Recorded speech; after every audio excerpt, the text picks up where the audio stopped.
Akademickie Centrum Komunikacji Strategicznej jest niezależnym think tankiem Akademii Sztuki Wojennej.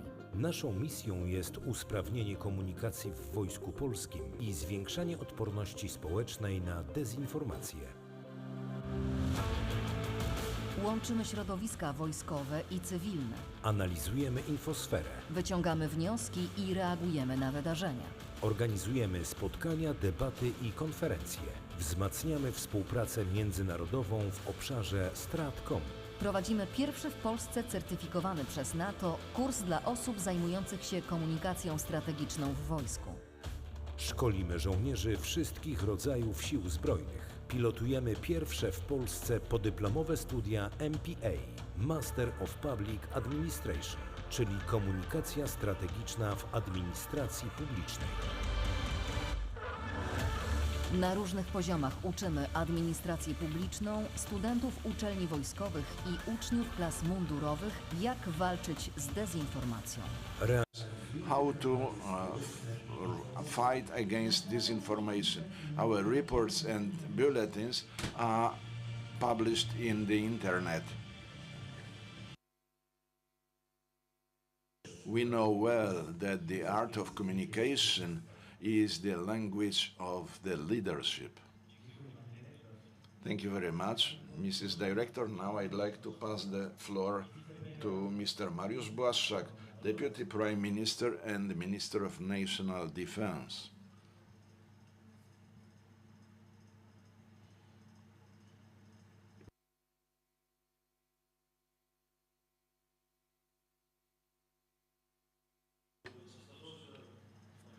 Mr. Ambassador, Minister, ladies and gentlemen, directors, generals, commanders of Polish Armed Forces, General, the Chief of Staff of the Territorial Defense of Ukraine, ladies and gentlemen, soldiers of Polish Armed Forces and Ukrainian Armed Forces, ladies and gentlemen, when last year I was opening the first edition of our meeting at the Academy of War Studies related to disinformation, we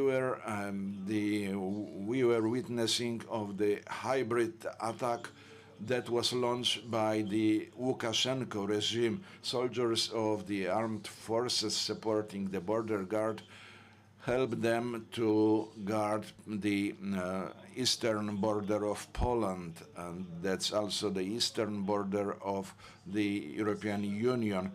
I believe that this attack was planned at the Kremlin. Probably the intention was to destabilize Poland. Then it wouldn't be able to provide help to Ukraine, to provide support to Ukraine. Due to the attitude of soldiers of Polish Armed Forces, we guarded our border. Poland remains stable and it's able to provide help to Ukraine. This is very important. The Ukrainians are fighting for their freedom, but in the same time, they are fighting for freedom of Poland and more, for freedom of the whole Europe. When my political community of the Law and Justice Party was warning about Putin, about rebirth of imperial Russia, we were called Russophobe, both by Polish opposition and other leaders in the world. They were telling about this. These are Russophobes. And today's opposition in Poland, who were ruling then, they were telling that we should flow in the mainstream of the European Union, and it was helping and cooperating with Putin. And an example of this was Nord Stream 1 and then Nord Stream 2.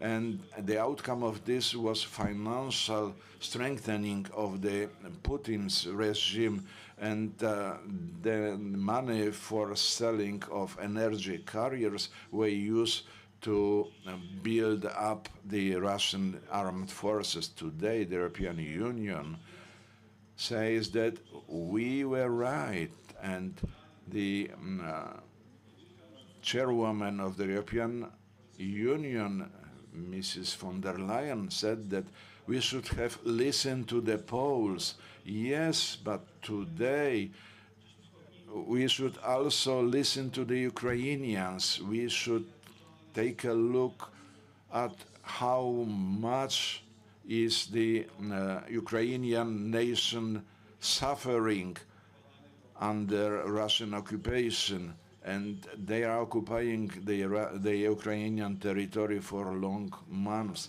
and there were many war crimes.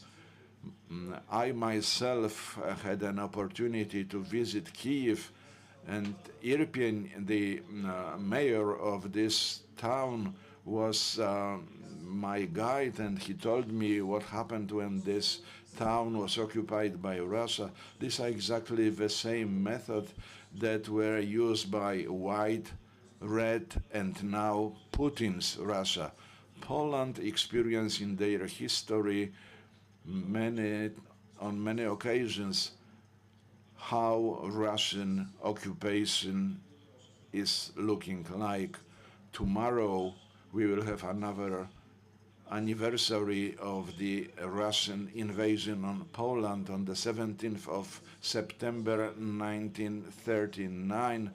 The Hitler's Germany and Stalin's Russia together attacked Poland, and this was resulting in partition of Poland and occupation by the Russians and by the Germans.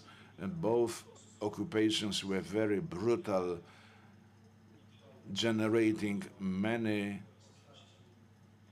victims, both in the form of war crimes and also destruction, material destruction of the assets. All this is related to the Ribbentrop-Molotov Pact, the agreement between two occupying powers. Today we keep these events in our minds, and today we support Ukraine. This support is taking place on two levels. First, this is the support that is provided by Polish nations. Millions of Ukrainians are hosted in Poland. This is an expression of our solidarity with our neighbors. It's very important for us to keep Ukraine independent. We want to have Ukraine, not Russia, as our neighbor. And another level is the support we provide to Ukraine. We are very active in coordination with the USA. There are many formats of this support. It's very important to us that Ukraine resists the Russian invasion. Let me mention once more about so-called Russophobia that we were accused of. President Lech Kaczyński in 2008, after the Russian attack on Georgia, said first Georgia, then the Baltic state, then Poland. On the 1st of September in 2010, he was telling about the threat of rebuilding the empire, that imperialism is dangerous, that it brings about suffering to those who are being the slaves of the empire. These are very important words. Today, politicians of Poland's opposition say that they were anti-Russian, but this is against the facts. There is no doubt that their policy was a derivative of the German policy. Their policy was directed to cooperation with Putin rather than warning against the threats resulting from the Kremlin policy aimed at rebuilding the Russian Empire. Ladies and gentlemen, this information that always has been and still is accompanying the war, it's very dangerous to a democratic society. We need to fight against disinformation, we need institutions that separate true from liars. And today, using the social media, we have enormous chance to reach with real, true information to many receivers. But on the other hand, the social media are the subject of attack. They are used to spread disinformation, and this is why we need so much institutions that shows the truth.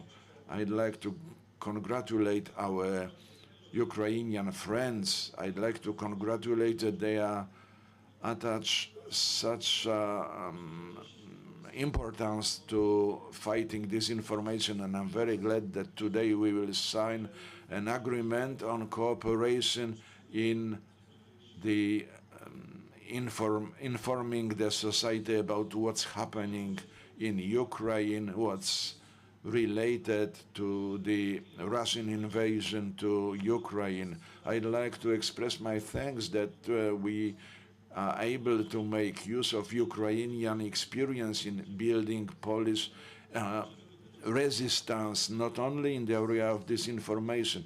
So we can make use of their experience to strengthen Polish armed forces. And because of this, my activity related to increase the number of Polish soldiers, with equipping Polish soldiers with advanced weapons. We all see what methods are used by Russia in their attack on Ukraine. We know perfectly that strong armed forces is numerous armed forces. There were some people claiming that we don't need such numerous armed forces.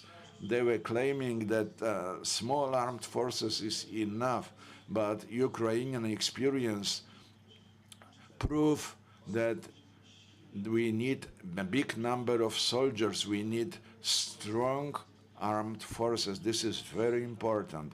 Another conclusions: the key role played in artillery in modern battlefield. There were also some people who say that artillery is something of the past. No, that's not true. Artillery is very much needed, and this is why we focus on strengthening artillery units in Polish armed forces. Ladies and gentlemen, not a long time ago, some author wrote, basing on some selected data, that Polish armed forces is less numerous than last year. This is one of the examples of manipulation related to showing the reality in some wrong way.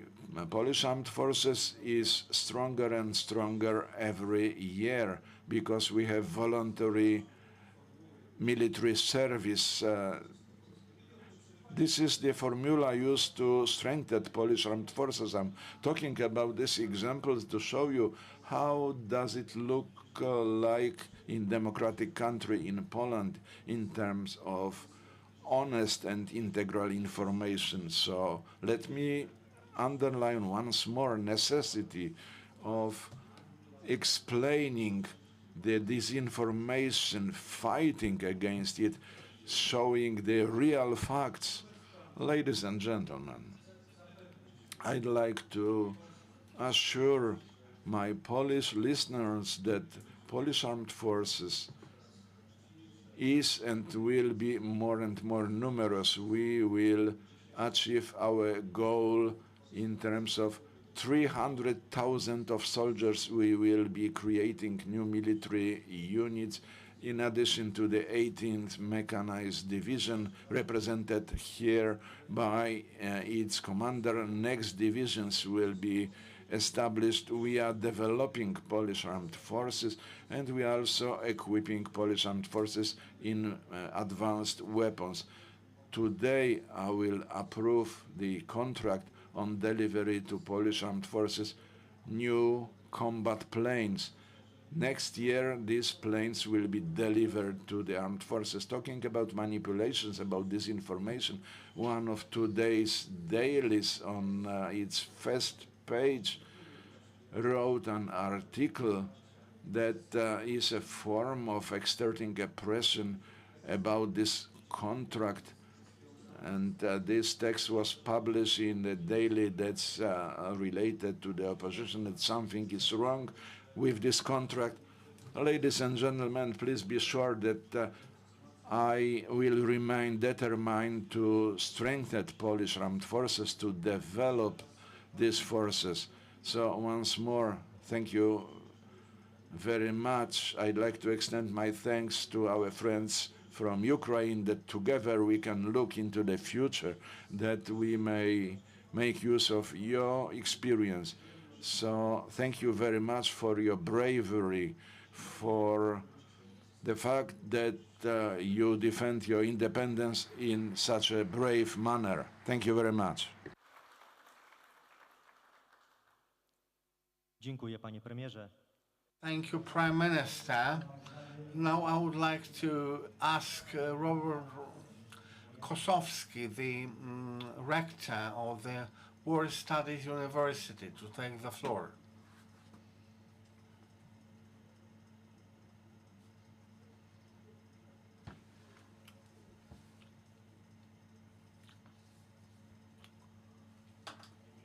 Prime Minister, Mr. Minister, Ambassador, Generals, distinguished guests from Ukraine, ladies and gentlemen, I would like to thank on my behalf and behalf of the academic strategic communication to accept innovation to the second edition of this conference, which thanks to such a presence of an eminent guests is an important event. It can build and also it can destroy. In bad hands, we can perceive it as weapons of mass destruction. It became a resource with strategic importance. Also, it is a means of warfare, and strategies are any material content of advantage, the main principles of war art, which will be confirmed by the proceedings of today's conference. The independence of information, it also means independence perceived by every citizen. Its freedom of speech is a system of values which normal in democratic status use. But activities shown in Ukraine, manipulated information, may create public opinion and create narration demanded by the opponents, by various components and campaigns. We teach the public how to counteract such activities. We are again meeting in this room to talk about disinformation, information, various aspects. I'm convinced that conclusions from this conference will be implemented in our activity very soon. Prime Minister, ladies and gentlemen, once again, I would like to thank you for joining us during today's conference. Thank you very much for attention.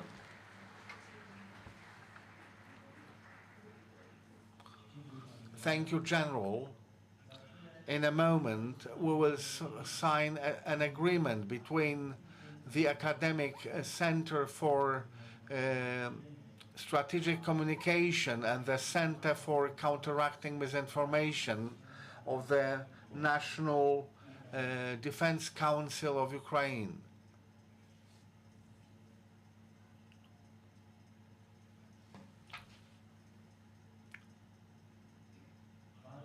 I would like to ask Ms. Agnieszka Glapiak and Mr. Andrii Szapovalov to sign the agreement on collaboration.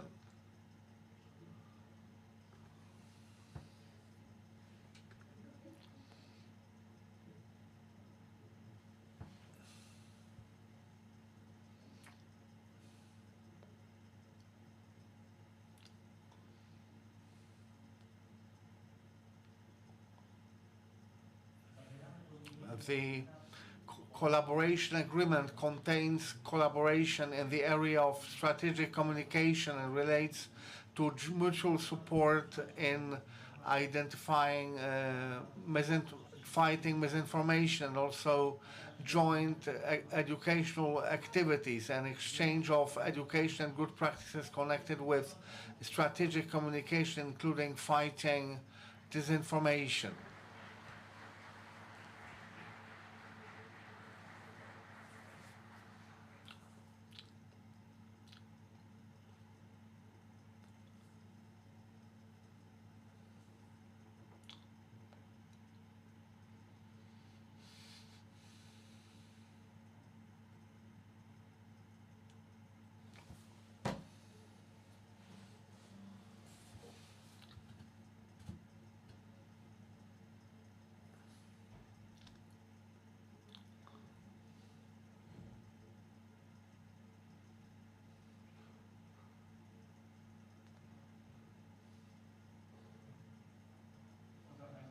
I would like to ask Andrii Szapovalov to take the floor, Director of Center for Counteracting Disinformation of the Ministry of Defense of the National Council of Ukraine. Вітати сьогодні таке поважне представництво. Дуже вдячний нашим польським друзям за ту допомогу, яку сьогодні відчуває Україна, яку сьогодні відчуває кожна українська родина. Felt by every Ukrainian family. It just so happened that despite huge work in the area of disinformation undertaken by Russian Federation that wanted to ensure that we were at odds with Poland, but we have very good partners today. It's difficult to find disinformation is a terrible force, which we found out it kills not only morally, not only thoughts, but it is a basis for absolute actual activities in warfare, which you could not imagine half a year ago that something like that can happen in the center of Europe in the 21st century. Unfortunately, the enemy is using our lenience to uphold values. The enemy uses everything that we have, ability to absorb values. One of the biggest values is freedom of speech. The enemy manipulates, disinforms, and publishes as its own thought. Ukraine showed a good example how you can use experience in fighting and disinformation to receive mass resilience of people who can counteract disinformation. It would be very difficult to imagine what would have led this aggression that happened on the 24th of February, but thanks to our experience and work, we counteracted, we conquered the enemy, because all wars start in the head and they end in the head. Later, soldiers collectively crowned the idea. Now Ukraine is sharing its experience with the entire civilized world, how to counteract this absolute aggression and this absolute evil that we are witnessing since the 24th of February in Ukraine. I'm very thankful for being invited to such an eminent event, and I'm convinced that today will walk to victory. Glory to Ukraine.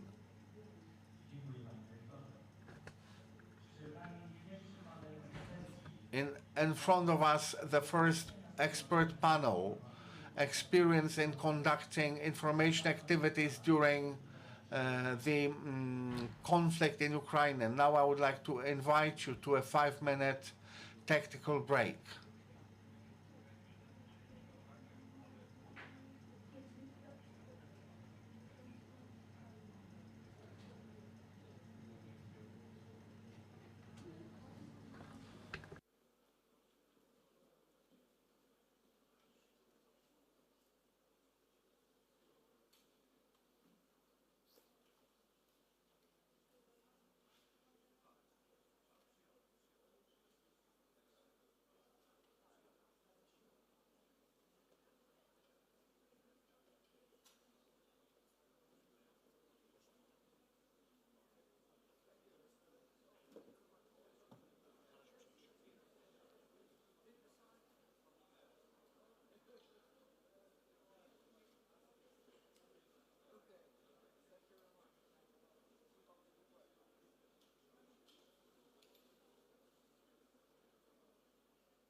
Szanowni Państwo, prelegentów pierwszego panelu proszę o udanie się do sali make-up.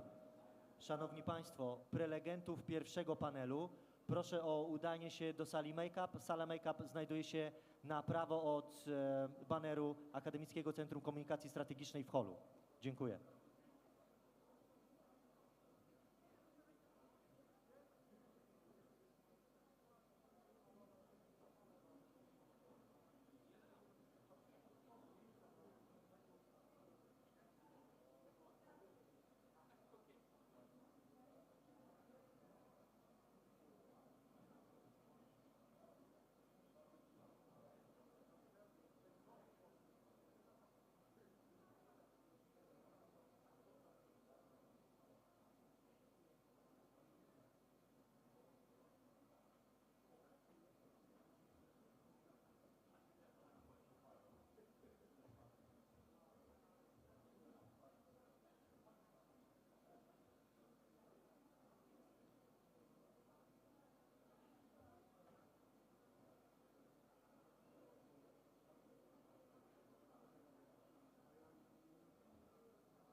znak, że możemy rozpocząć pierwszy panel naszej konferencji. Witam Państwa serdecznie.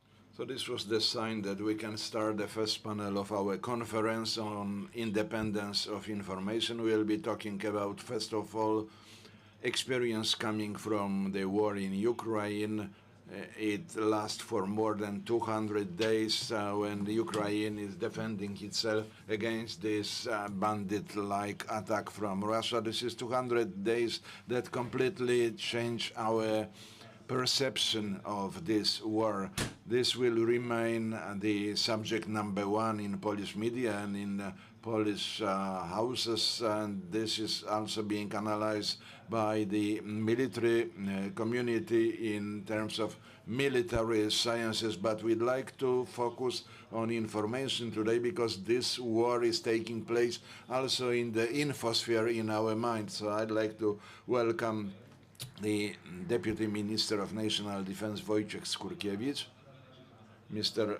Wasyl Zwarys, Ambassador of Ukraine to Poland, Mr. Yanis Sarts, Director of the Expert Center of the NATO for Strategic Communication in Riga, Mr. Andrii Szapovalov, Director of the Center for Counteracting Disinformation of the National Security and Defense Council of Ukraine, Mr.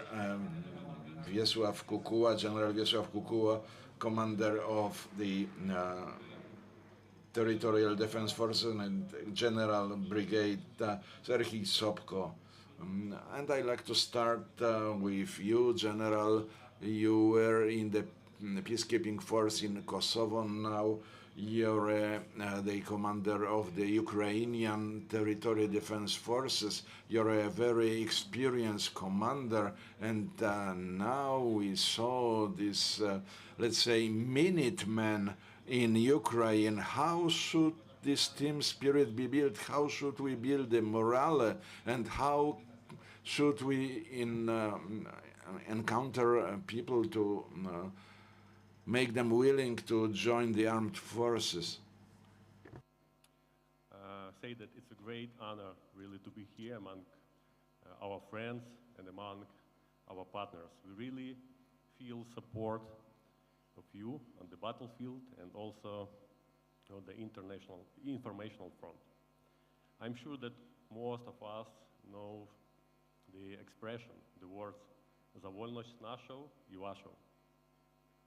That's a motto used by Polish and Ukrainian armies in 1920 when they stopped the Bolsheviks together. Baltics and Ukrainian dissidents used it also while fighting against the Soviet government. The slogan for our freedom and your freedom not only symbolic, but contains a specific historical experience. Now this motto is applied when Ukrainians, with the help of international partners, fight against evil, Russian imperialism, and the desire to seize Ukraine. Freedom and liberty, these values unite Ukrainian, Poles, and Balts. I would like to express my gratitude to the people of Poland and the Baltic states for the substantial assistance you are giving to us when we fight against Russia. In January 2022, we started building the territorial defense forces of the armed forces of Ukraine. At that time, more than 100,000 troops of Russian Federation were already standing on our borders. And on February 24th, when Russia attacked Ukraine, tens of thousands of people came to join the rank of territorial defense forces to protect their country. Who were they? They were different people. Most were not professional soldiers, but farmers, business people, artists, and workers. On the very first day, many of them went into combat, defending Kyiv, Chernihiv, Sumy, Kharkiv, Kherson, and other cities and villages. They were highly motivated men and women. They began to protect their lives and the lives of the loved ones, their future and children. We strengthened our forces in battles. Our soldiers were civilian just recently. Today they are trained, they are armed, and they have combat experience. Over last week only, side by side with the other branches of the armed forces of Ukraine, our warriors seized many villages on the east and south Ukraine. During the first months of the full-scale war, more than 110,000 Ukrainians joined the TDF. It was unexpected for the enemy. Russia miscalculated. They were not ready for such resistance. The uniqueness of the territorial defense forces is that many civilians were quickly transformed into the military personnel. Each of us is a warrior. This is the basis of territorial defense ethos. One moment, we are civilians, dealing with our civilian routine and at the same time preparing for future combat. And next moment, we become a warrior. During almost 7 months of our resistance, Russia has been using not only weapons against us, but also informational warfare. At the beginning of the invasion, the notorious bot farms actively attacked our informational resources so that we couldn't help our citizens to join TDF.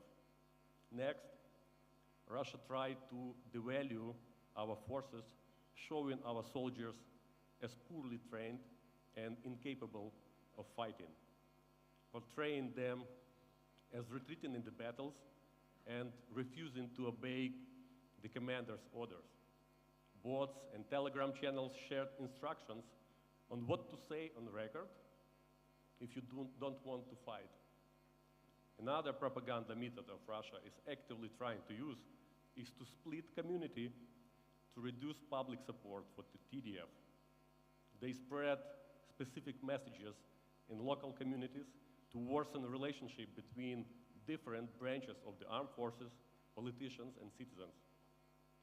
We understand that our enemy is big, unprincipled, and wild, but we see that with the strengthening of our unity, spirit, firearms, and international support, we can stop the enemy from encroaching on our lives and the territorial integrity. We constantly train our fighters, including training on informational security. The 24 hours hotline for the TDF soldiers and their families has already received more than 80,000 of calls. In the first month, each day we receive about 1,000 calls. We are building our community, supporting the victims of families, and cooperating with local communities because they are very close to our brigades. Our informational resources, we show the brigade's training process, talk about our unit combat achievements, and provide educational materials so not only soldiers can use them, but also civilians while they are prepared to join the army. I would like to thank our international partners who help us train our soldiers and provide new weapons. I'd like to thank Poland for the exceptional humanitarian assistance. You take care of our wives and children while we're busy with repelling the enemy. The war showed that the king has no clothes. And what yesterday was considered the second mightiest army in the world, today no longer causes such fear. The world has changed in the last 7 months. Many have come to understand that freedom shouldn't be taken for granted. You have to fight for it, and if necessary, to shed the blood. Ukrainians fighting for their right to exist, to have their land, language, history, and culture. And our partners are fighting so that the war does not come to their homes. Ukraine proved that it's capable of ending the war as soon as possible. For this, we need more weapons and sanctions against Russia. We need your strong stance on Russia's actions informationally. The cost of this war is high for all of us, but it's worth living in a society where there's no fear and democracy prevails. With joint efforts, we will overcome Russia, their imperialism, so that the horror of Russia's occupation will never happen again. Jerzy Giedroyc said, without a free Ukraine, there can be no free Poland. And I want to add that without a free Ukraine, there is no independent and free Europe. Слава Польщі, слава Україні, дякую.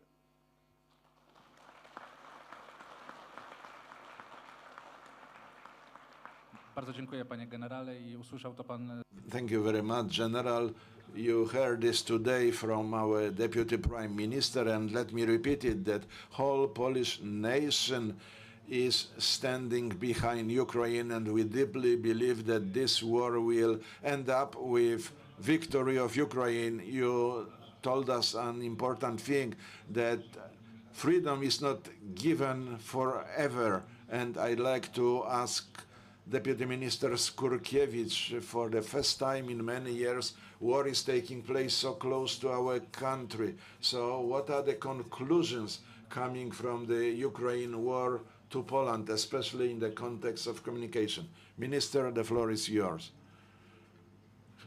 Thank you very much. There are many conclusions, but ladies and gentlemen, first thing, when last year we were meeting at our first conference arranged by the University Center for Strategic Information, we are talking about what was taking place on our eastern border, the Polish-Belarus border, and their hybrid attacks.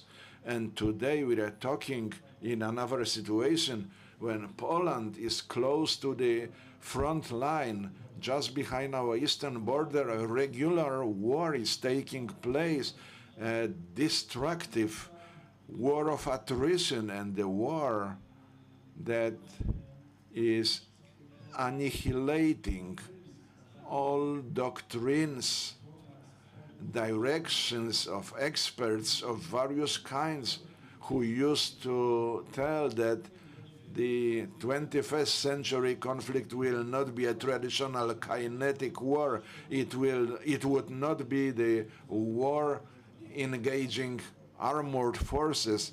It would rather be a war taking place somewhere in the cyberspace or in some different domains.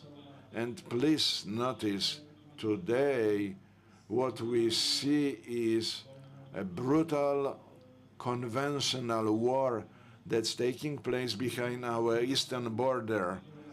This is a brutal war in many aspects. This brutality refers not only to the occupants' relations with the Ukrainian nation, but also to the civilians. And Deputy Prime Minister Błaszczak was right. Whether we were dealing with the white, red, or Putin Russia, it's still the same. Is imperial attitude. It doesn't change at all.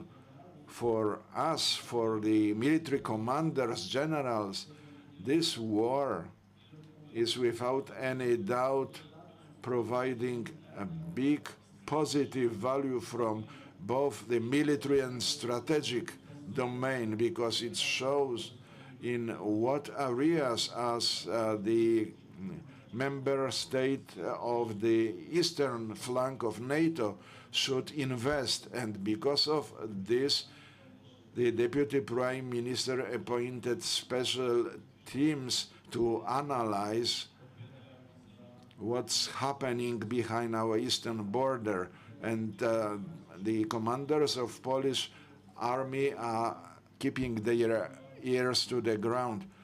I used to be a journalist. Today I'm a senator, I'm Deputy Minister of National Defense, and I'm and my community is responsible for preparation of some foundations for the future functioning of Polish armed forces. It's not by chance that some time ago we started to review legal acts referring to the armed forces, and it's not by chance that we started to work on this. This was resulting from the decision of the Minister of National Defense we were ordered to prepare new legal acts to deviate from some old legal acts coming from the time of the communist Poland, because many legal acts referring to the armed forces were originating back in the 60s. So we are responsible to prepare proper legislative environment. Today, we have very wide spectrum of functioning for the leadership of the Polish MOD and Polish armed forces, because it's not only about capabilities of our armed forces and possibilities of voluntary military service. This is what we are working on in a very intensive way. We increase also our funding for the armed forces. There is no way to create strong armed forces without funding. 3% of the GNP, it's widely available information because the state budget was discussed by the Council of Ministers. This is a big leap forward in terms of funding the development of Polish armed forces. We used to spend 58 billion zlotys, and now we have nearly 97.5 billion Polish zlotys. This is a big leap forward, and the Act on Defense of Fatherland provides new capability. This year we will get extra 20 billion zlotys, and next year 30 billion zlotys. Please see how big is this stepwise increase of funding, and this is followed by our very intensive activity in terms of acquisition of advanced military equipment. Not only equipment delivered to Polish armed forces, and Jarosław Kaczyński said that these were just chemist-size, very small amounts of new equipment, and this is why we are placing order for such impressive quantities of military equipment, and we are learning from experience of the Ukrainian army. We've been investing very intensively in development of the land forces. We are buying next tanks that will be fielded soon. This is an example showing clearly that we will use next types of equipment. We are talking, for example, about the Apache attack helicopters that were announced last week. Ladies and gentlemen, the activities that we have undertaken as the Ministry of National Defense in 2018 by signing next contracts, it's not by chance. We get into far-going negotiations with the Americans about the purchase of the Patriot anti-missile system. But together with the Patriots, also the most advanced, the battle management system is being fielded in Polish armed forces. This will provide proper coordination of all activities. Let me tell you, we are a border state, but I wouldn't like to try to show that I'm wiser than some expert in uniforms that are present here in this room. You know better than me. For us, as the political factor, it's very important to coordinate all these activities and to provide to Polish armed forces, first of all, stabilization and financial security, because these are key elements. Without this stabilization, without providing financial framework, there is no way to organize modern armed forces. Modern armed forces that is able not only to defend its territorial integrity, but also the armed forces that should be able to deter potential invaders, potential enemies. And we are going exactly at this direction. Some laughing tones that are occurring in many places, with some, let's say, ridiculing us, that Polish armed forces will become the most powerful, that Polish land forces will become the most powerful land forces in the European Union. Ladies and gentlemen, this will be the real fact. This will be something that will be something completely obvious and real. We are the largest country in this part of Europe, and we must be also a dominating country in many aspects. Now, referring to the communication itself, soon the time will come to talk about this. Communication is necessary both internally and externally at the strategic level, together with General Kukua. Yesterday we had a kind of, let's say, an intellectual dispute. We spent 4 hours at the secret meeting of the Parliamentary Commission of National Defense. Every now and then some fake news occur, and this was also the case yesterday. It was told that in the situation of the wartime, all owners of weapons would have to give it to the armed forces, and everybody would be disarmed. So this is, let's say, some cosmic fake coming from the moon, and we are fighting against this stupid fake news, and we need to provide real information about what's happening in the armed forces. About difficult things, because, ladies and gentlemen, our communication with the environment, not only does it relate to good things, but also there are difficult things. And here also we are talking about them. We have to communicate about them, because it's a key thing. One of the most key things is, first of all, to have truth and reliability information. This, in my opinion, is indispensable, because if anyone, when communicating,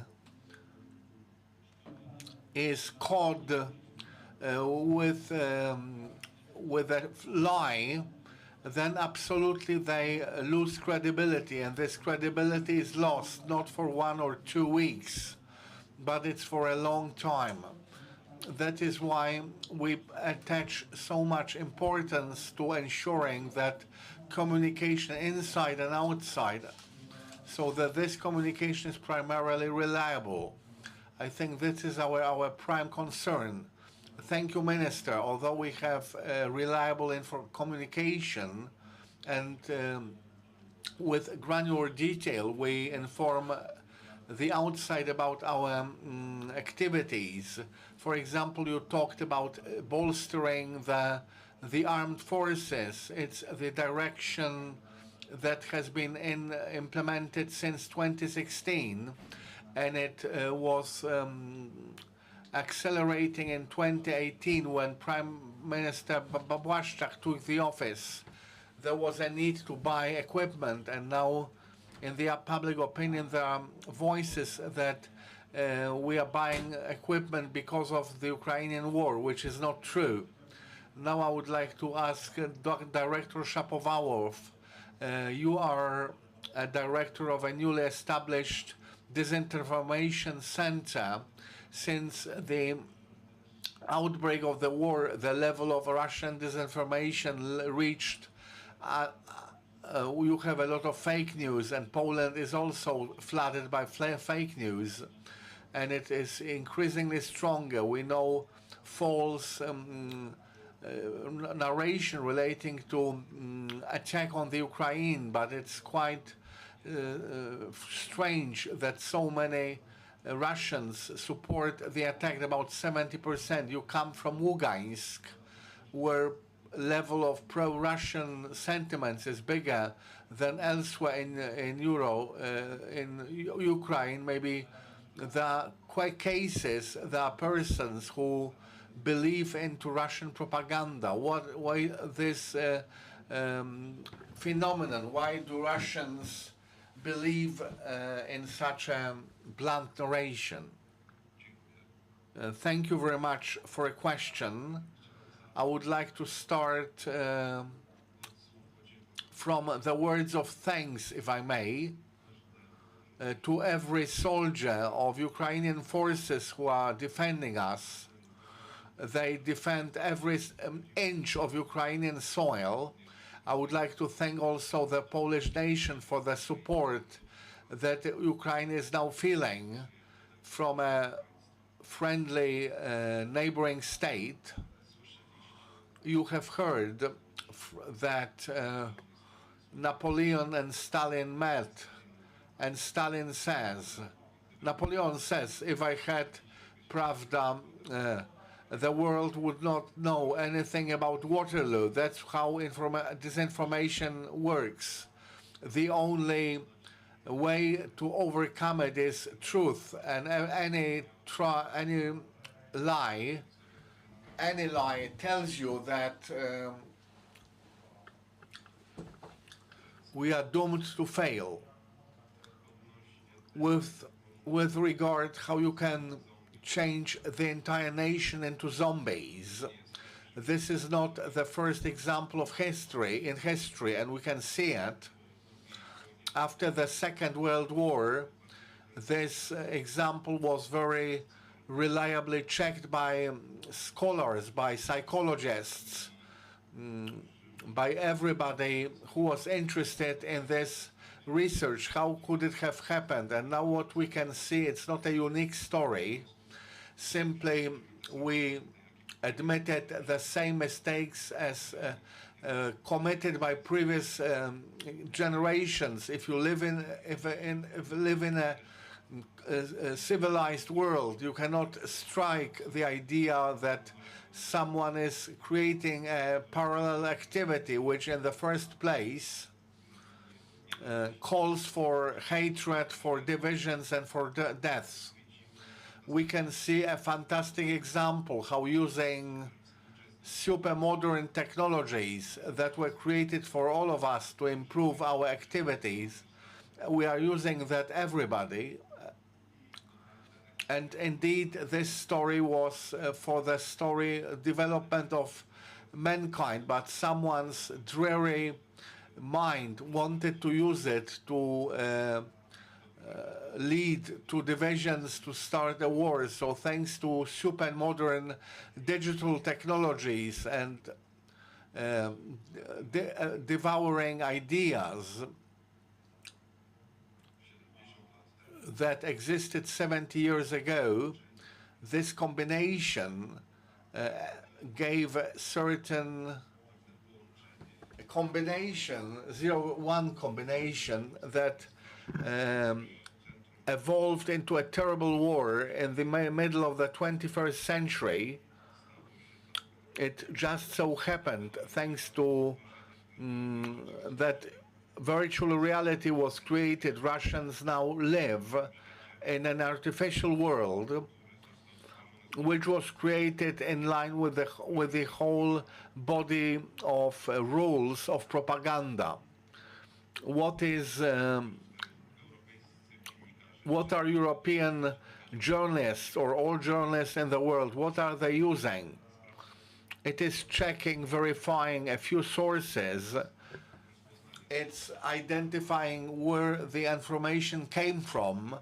Right now in Russia, they created such an information space that whatever source you check, you always end up with confirming the thought that they want to deliver to you.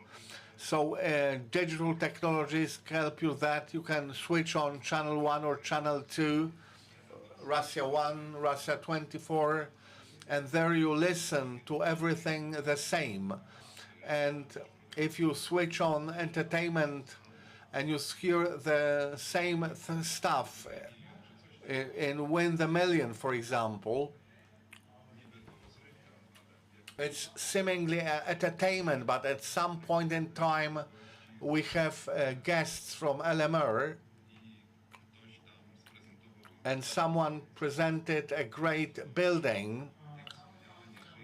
Let LMR live. That's how it works. We have now a very complex story, and we don't know what to do with it any further.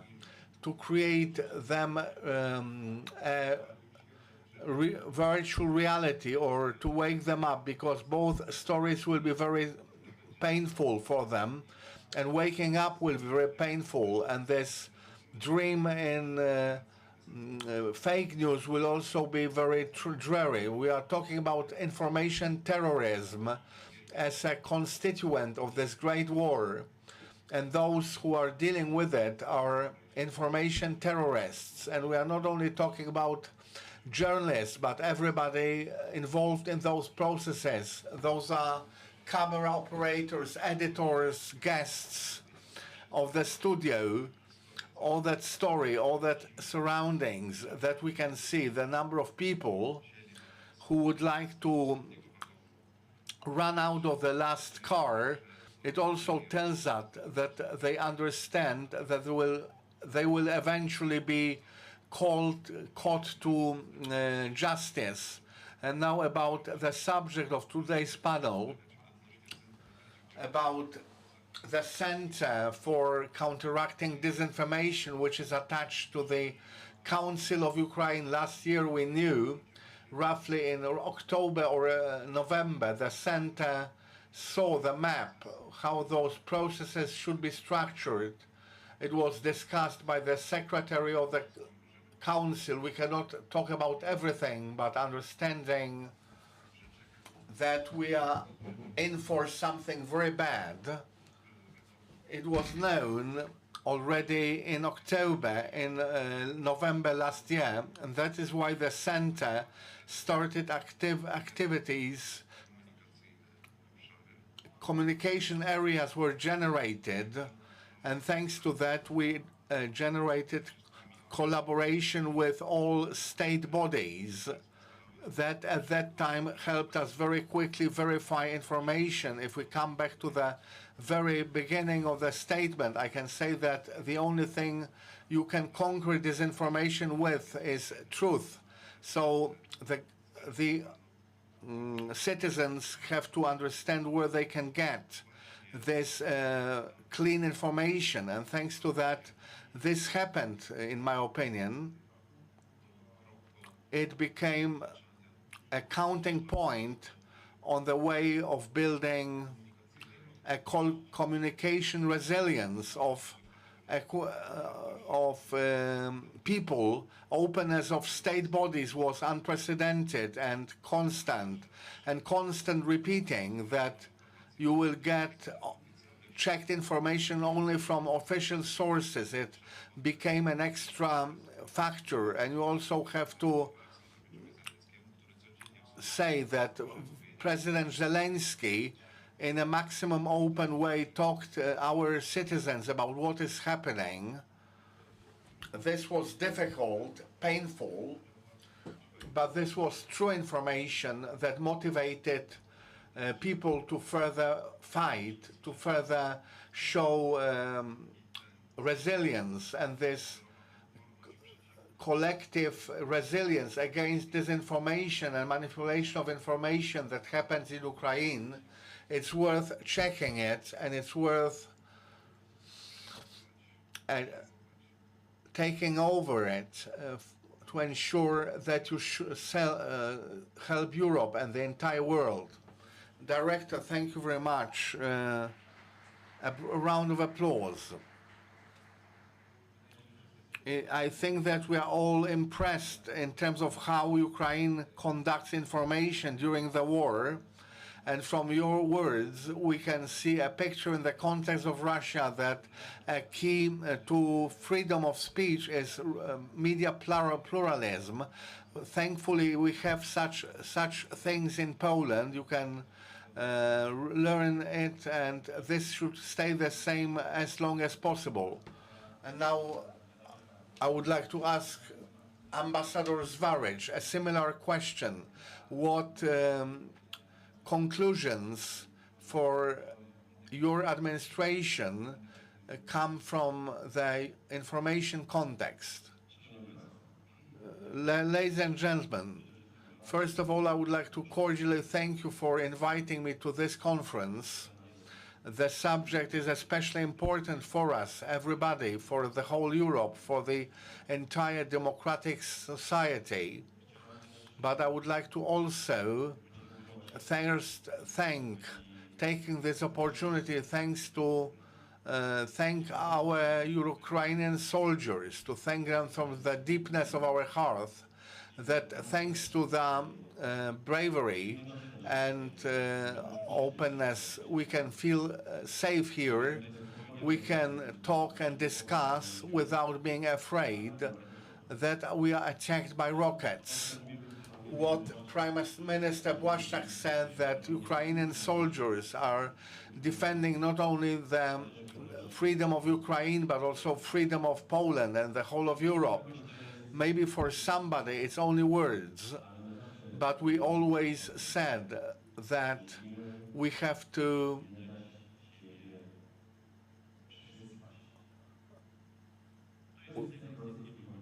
it's the objective of Russian propaganda to make us all asleep, to feel disbelief, lack of trust. Now Taras Shevchenko, the famous Ukrainian poet, once said, because Ukrainian bad people will sleep, and when Ukraine wakes up, it will be in fire. We woke up already in 2014, when Crimea was occupied, when Russia unleashed the war in Donbass. We started to act, and we understood that we were put to sleep by Russian propaganda. We once believed, when regaining independence in 1991, that Russia can change. But it turned out that Russia is not changing. The objectives are the same: neo-imperialism, making us join the Russian mirror. Prime Minister Błaszczak said that we are ahead of the 17th of September anniversary. The methods were then the same. Actually, propaganda worked for Bolsheviks, that Bolsheviks were to free somebody from something. Now, Russian barbarian approach is working, because they were supposedly to free us from something, but they are freeing us from existential things, so we have to counteract it. Not to give the whole of Europe the idea to fall asleep, because if we give a possibility for Europe to sleep, at one point in time, Europe will wake up in fire, and then it will be too late. Poland, for us, is a great example. Myself, as an ambassador of Ukraine in Poland, I'm very glad that I can use Polish experience. Poland met its objectives in the times when Russian propaganda started brutal attack through migration from Belarus. Poland became a good example how you should bolster the armed forces of Republic of Poland. And it's very important that if you want peace, you always have to get prepared for war, for information war. The Russian propaganda became a weapon of mass destruction. And it's not simply words, we are seeing it in Ukraine. And it's very important for Ukraine also to do its homework, and they should be prepared not to fall asleep. Russian propaganda is working at 3 stages. The first stage is soft power. So you have propaganda media, you are disseminating it across Europe. Of course, they are using freedom of speech and other principal values, but they are abusing those values. They are causing divisions in our society. So this is the first stage, to propagate soft power propaganda. The next stage is being attached to your interests in business by corruption, political corruption, by financial corruption, by getting politicians into the zone of interest of Russia. It's now happening now in Europe. So I would venture to say that Europe today is at the second stage of this information war that was unleashed by Russia against the democratic world. Ukraine is now under the third stage of information war, where tanks arrive, when they kill people, when they destroy infrastructure, when they destroy us as a nation, as a state, only because we want to be free and live in our own country, in the country that is called Ukraine, in a European country, in a country which is being modernized. We don't want to have anything to do with the Russian mirror, with a criminal ideology of Russian mirror, with a terrorist state which Russia is. And we should clearly continue talking about it, not being afraid. Because if we don't say the truth, as my minister said, we will not call things as they are, then we will sleep. And the result will be that we will be awakened in fire.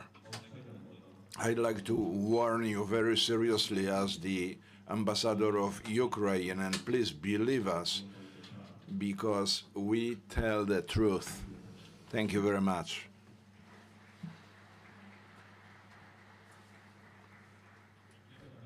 Thank you very much, Mr. Ambassador. We also used to be liberated. We remember this well, how we were liberated, and we are very glad that today at the European Parliament, the views presented by Poland, as it was mentioned by the Deputy Prime Minister, people in the Western countries are becoming to be awakened about Russia and their methods of doing politics. Now I have a question to Janis Sart.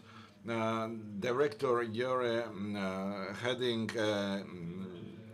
organization that deals with NATO strategic communication located in Riga.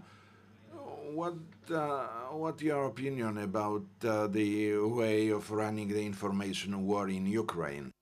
Well, thank you very much. And well, what is my opinion? Ukraine won. More seriously,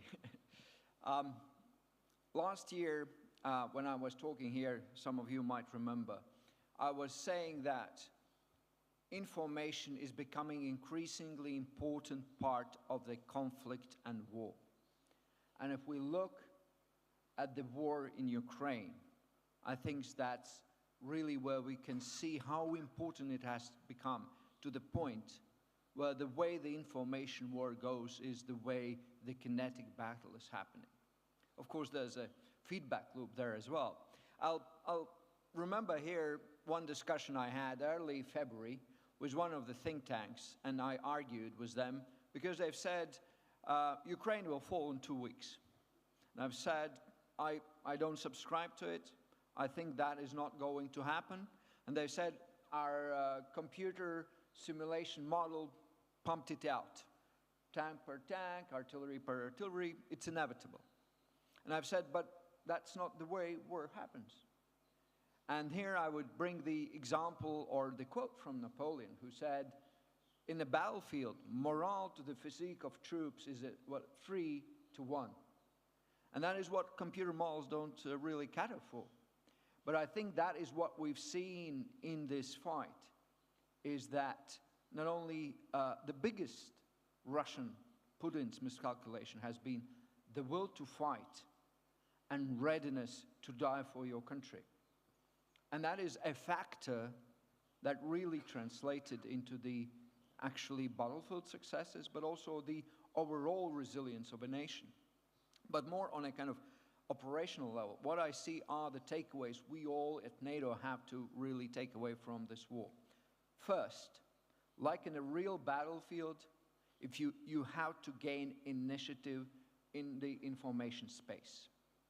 And of course, one would argue, how can you do the initiative in the face of the enemy that is pumping out fakes and disinformation? Actually, US showed it elegantly.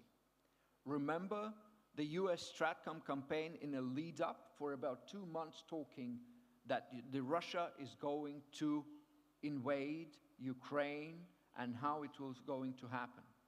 Back in the day, it was not perceived as a lot of applause, especially in Western Europe. Many didn't believe it. But I think it had a profound effect, especially in the first weeks of war, how it was perceived in the Western audiences, and what was the readiness, the quickness of the response of Europe and NATO in support of Ukraine. If that would be dragging as it was in 2014, that would be a much more difficult situation. What it tells also, especially for a military, how do you gain initiative? You have to use intelligence, and you have to do something that is not usual for intelligence, declassify it. I know it goes against the instinct, but that is if you want to have an initiative, what it requires. You have to go out and put these things out.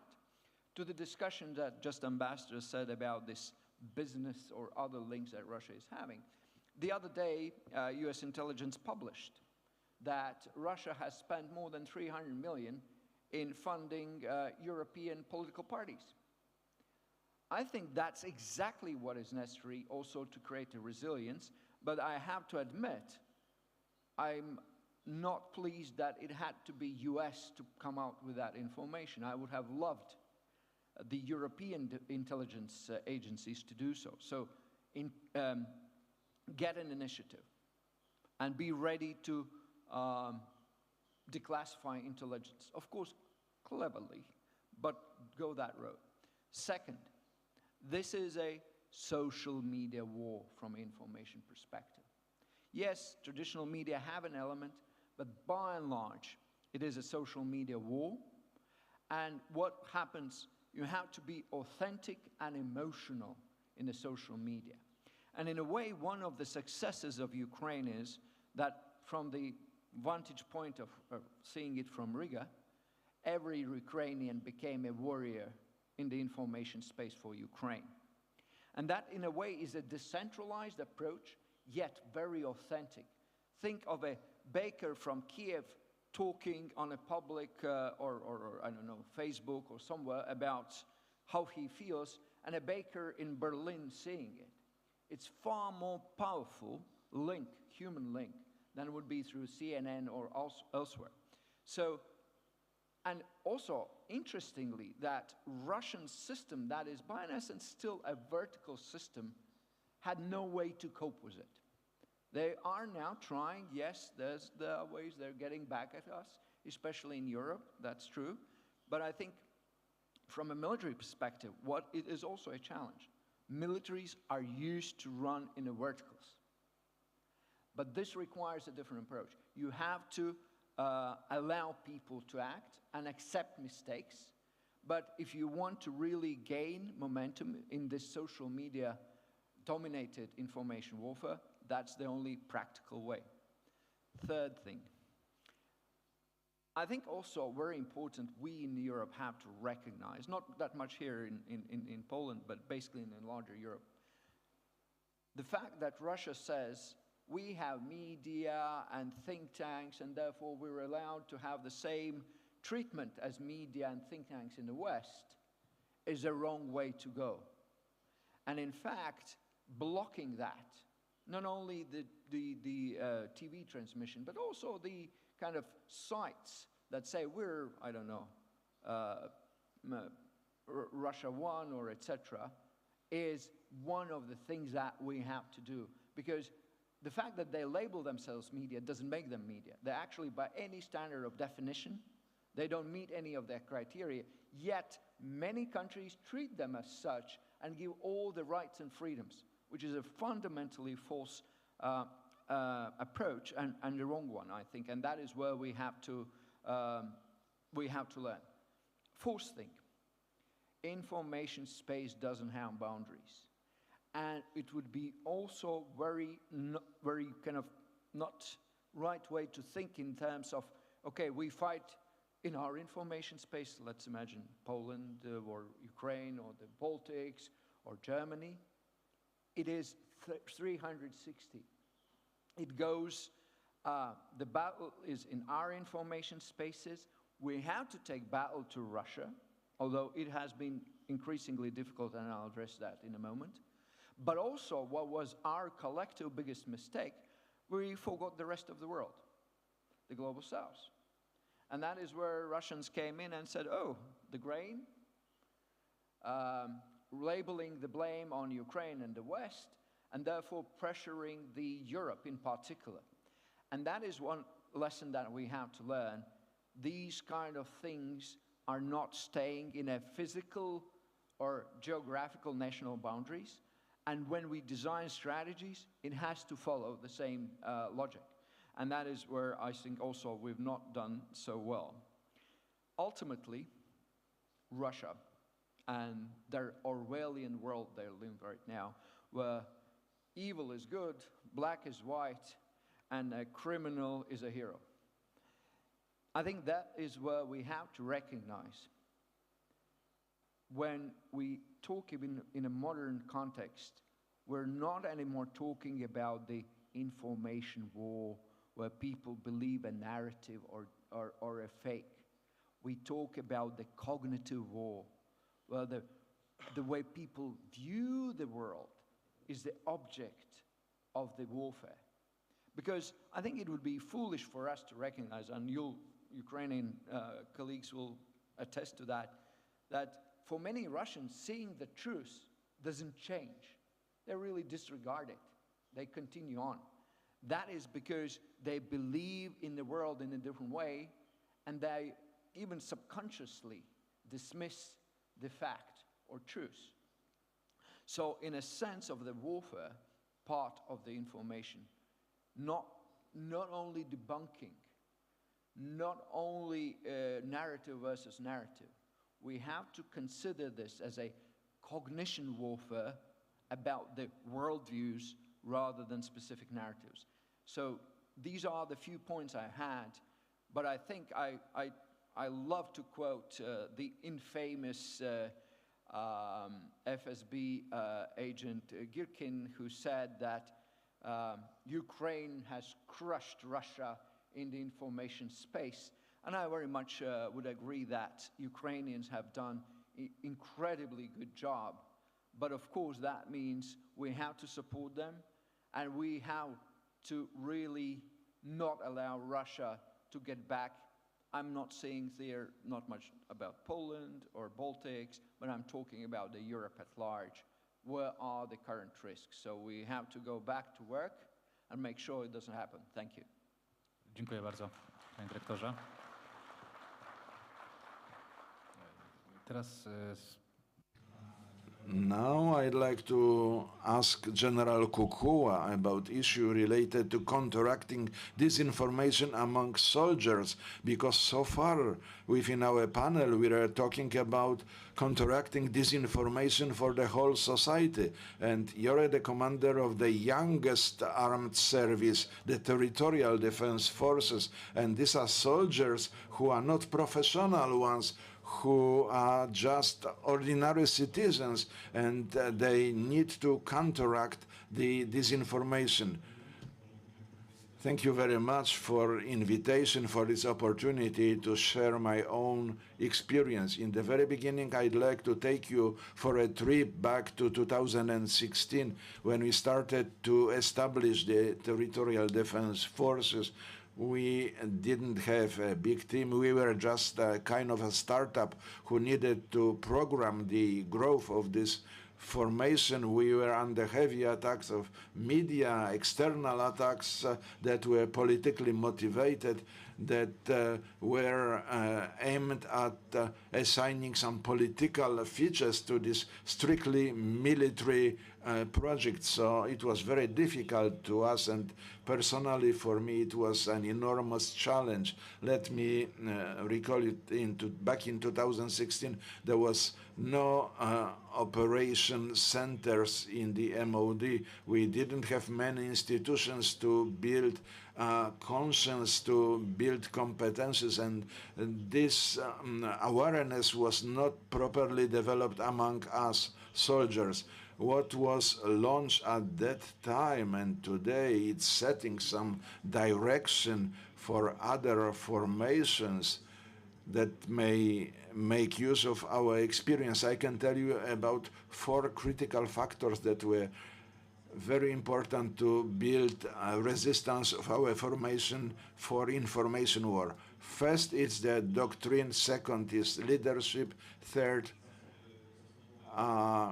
personal resources and talents. And fourth, communication channels. Let me tell you briefly about each of these factors. Talking about doctrine, you know, there is such a saying in Poland: dogs are barking and the caravan keeps on going.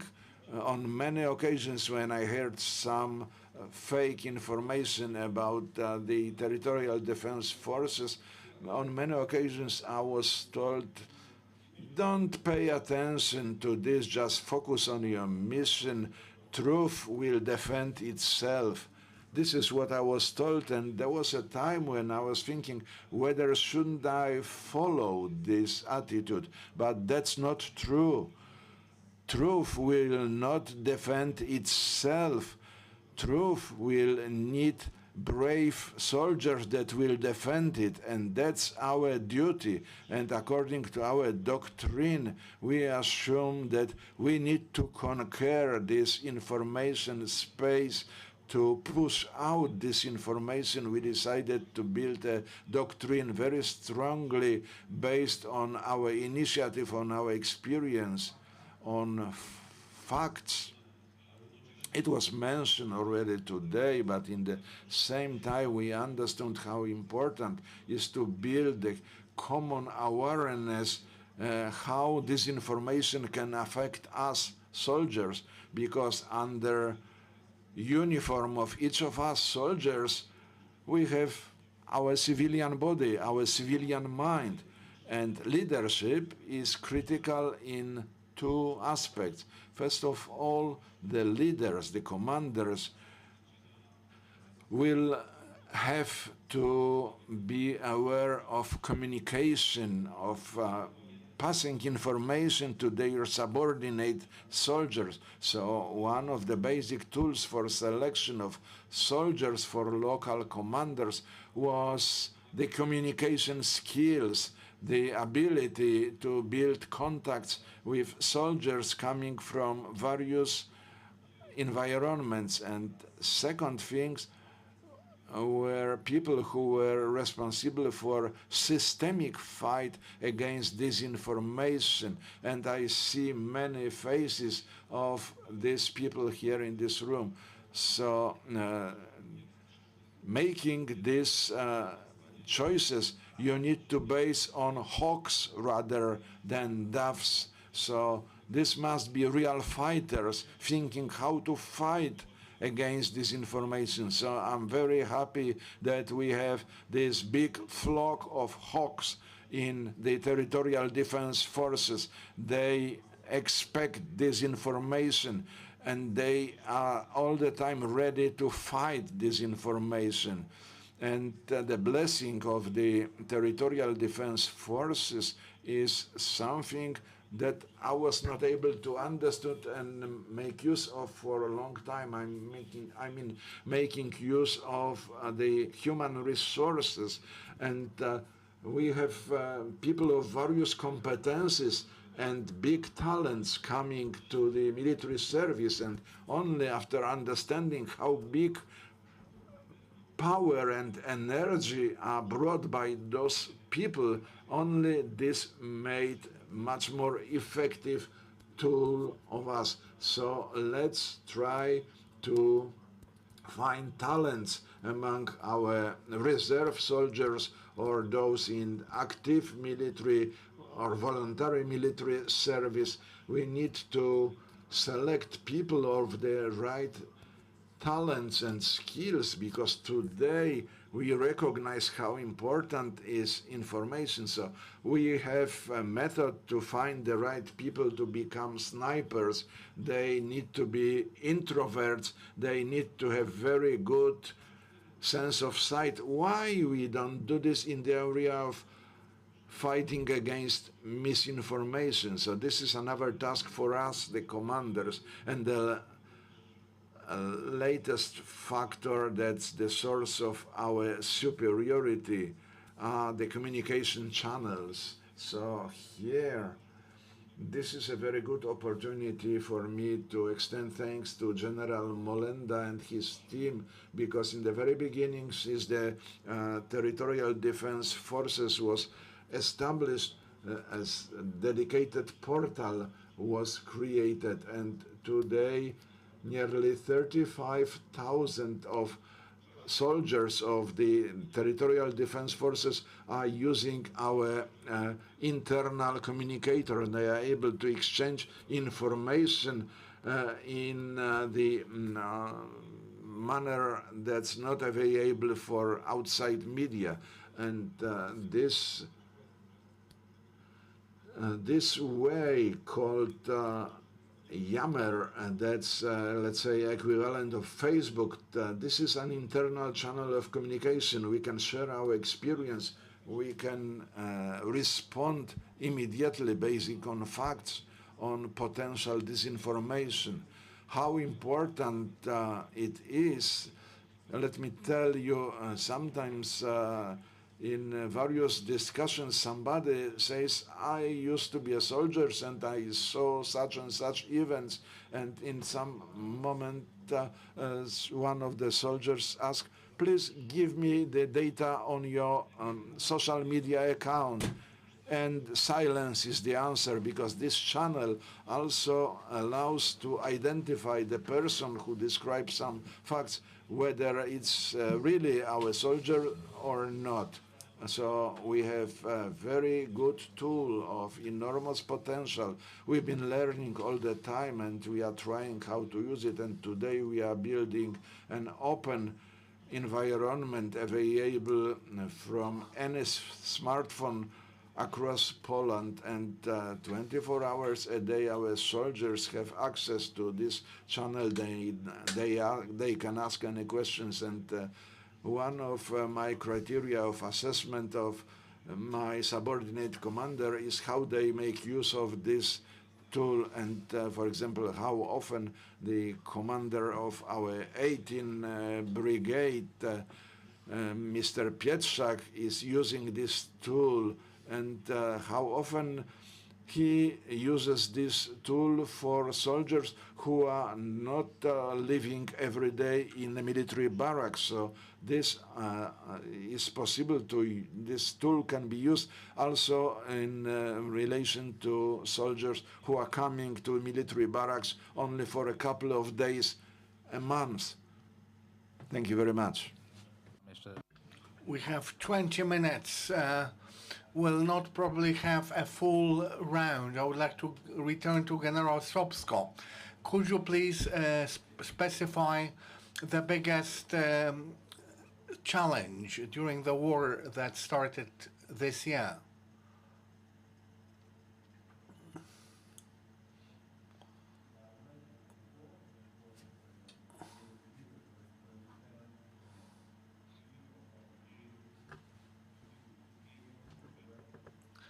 Trzy z naszych brygad zostały przeniesione do Donbasu. To była brygada Transkarpacka. And Ivano-Frankivsk Brigade. And because we had in 2021 a little bit miscalculation in the way how we communicated the law about the national resistance, this situation occurred. So everybody before big aggression started thought that if you join territorial defense forces, you will protect only your home place, your village, your town, your city, and you will not leave this place. That will be the task of the army or any other branches of the armed forces of Ukraine. But originally, the law prescribed the situation that according to the decision of the Commander-in-Chief of the Armed Forces of Ukraine, any unit from territorial defense forces can go everywhere in Ukraine and conduct tasks in any location around Ukraine. And because of that a little bit wrong communication, we had this problem. So when some of our units received this order to go to Donbass, they started to ask commanders, they started to ask the power, local power and state power, why you sending us there? We had organized this communication with units, with personnel, and described them, the situation, why our command provided this order to them, and everything was okay. They started their movement and they deployed according to designated time and occupied designated areas of operation. However, Russia very fast used this and started to communicate directly via telegram channels, via different boats with families. And families in Lviv region, in Transcarpathia and in Ivano-Frankivsk started to conduct small riots.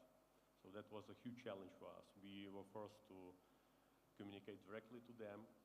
We asked also help from state power to communicate directly with them. We used really comprehensive approach how to deal with this situation. Super, dziękuję bardzo, panie generale. Chciałem dopytać również pana dyrektora. Ask Director Sarts about, you mentioned that. I would like you to broaden a little the subject, how Western Europe can help Ukrainians in the field of information. Well, the best help would be to learn. I think that would be the short answer. A bit more elaborate. I think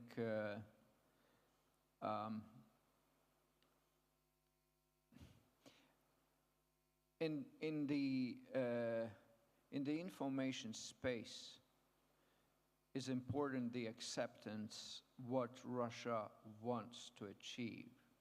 And that is not only destruction of Ukraine, but by and large of most of the West. And that is something that they've not really, I think, so far been accepting in most of the places. Second is much more thorough follow-up on the Russian network of the networks of Russian influence agents in the West, cracking on them, pursuing them legally, also earmarking the same support from the Russian business or otherwise financial supports they've received and showing it publicly. I think that would be useful as well. And I also think they could learn a number of things from Ukraine in the resilience of the population, where I think Ukraine has shown, as I've said already, a couple of good ways to do that we all can learn from. Super, bardzo dziękuję. Panie ministrze. Minister, we are talking a lot about, during this meeting, about the war that is happening in the information field in parallel to the war that is in the east and south of Ukraine. And so the information space should be considered a new operation domain.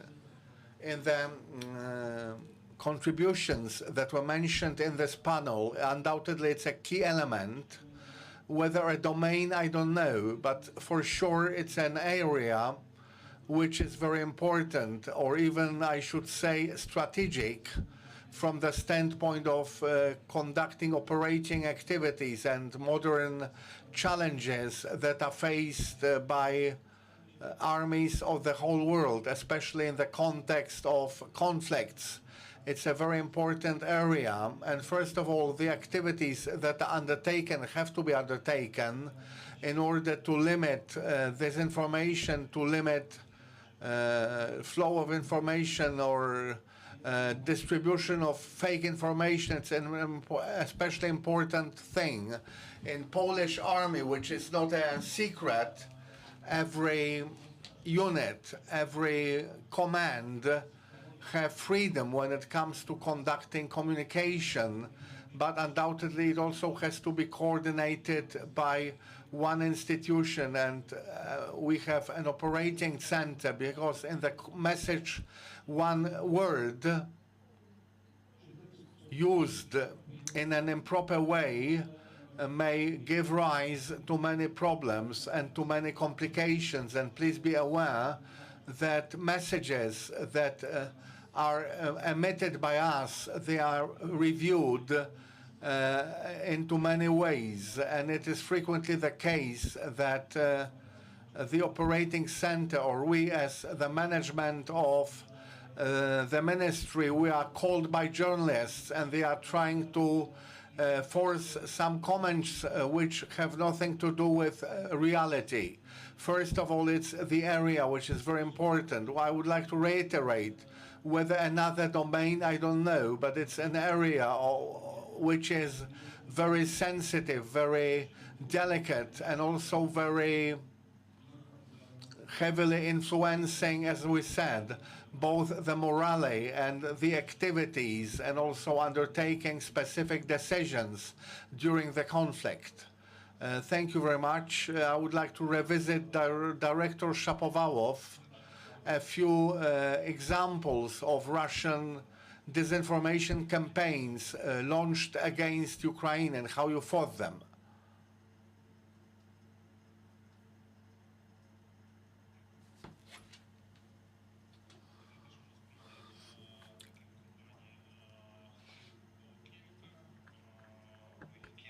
There were a few such campaigns. We fought with them as a rule with true information, maximum dissemination of such information, and quoting the Center of Counteracting Disinformation.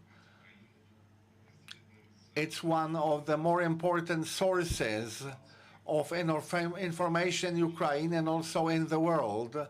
But I would like to summarize that everybody well understands this danger which is caused by disinformation.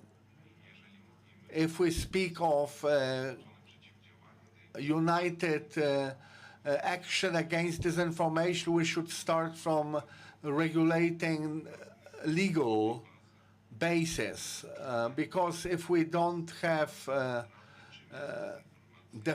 legal definition of disinformation and who disinformers are, that it's an abuse of freedom of speech, that it's not own opinion that I think in such a way, but this is conscious launching hate. And it's also a fight against sunray. Sunray we chase. we have to lose huge resources to correct incorrect information. You have to perfectly understand that there will be responsibility for such activities. The center designed a prototype, and they are working on it by collaborating with leading experts on cybersecurity. The digital expertise that would prove that it's not just coincidences, but hundreds of ex-Russian concerns or collaborators of diplomatic missions that were left in countries all over the world, or covered agents. The message that appeared within 1 or 2 minutes, when own opinion appears in the heads of hundreds of people, and how they support in their resources, information resources, mass information using Russian means. How is it? It's not mentioning freedom of speech or own opinion. You speak of open war activities in the area of information, and if we speak of our synchronic reaction, first of all, we have to create legal norms, a legal base, and you have to, in this context, agree on terminology. What is it? What is disinformation? Who a disinformation terrorist is? Who is a criminal in all that? In this information space, and as to fighting those attacks, Ukraine has many successful examples how to correct such information, how to verify it, or verify all those manipulations, all those fake news, creating information bubbles. But again and again, this work, if it's not this work will not have a beginning and end. Indeed, this is a big challenge. Try to regulate in Polish lawmaking, in any lawmaking, issues connected with information, because it's a very sensitive matter, and any attempts to change something in such laws lead to big controversies, but it is a good direction. And now I would like to ask Ambassador Zwarich. We talked a lot in terms of what tools we use in Poland to counteract disinformation, Russian disinformation mainly, but we have all the time we are prone to such attacks from the Russian Federation. In Poland we have pro-Russian politicians, we have pro-Russian bloggers. So what advice you would have from the standpoint of a representative of state administration of Ukraine? First of all, I would like to conclude with an optimistic note. I'm an optimist, and I can see that we are able to counteract this propaganda, information propaganda.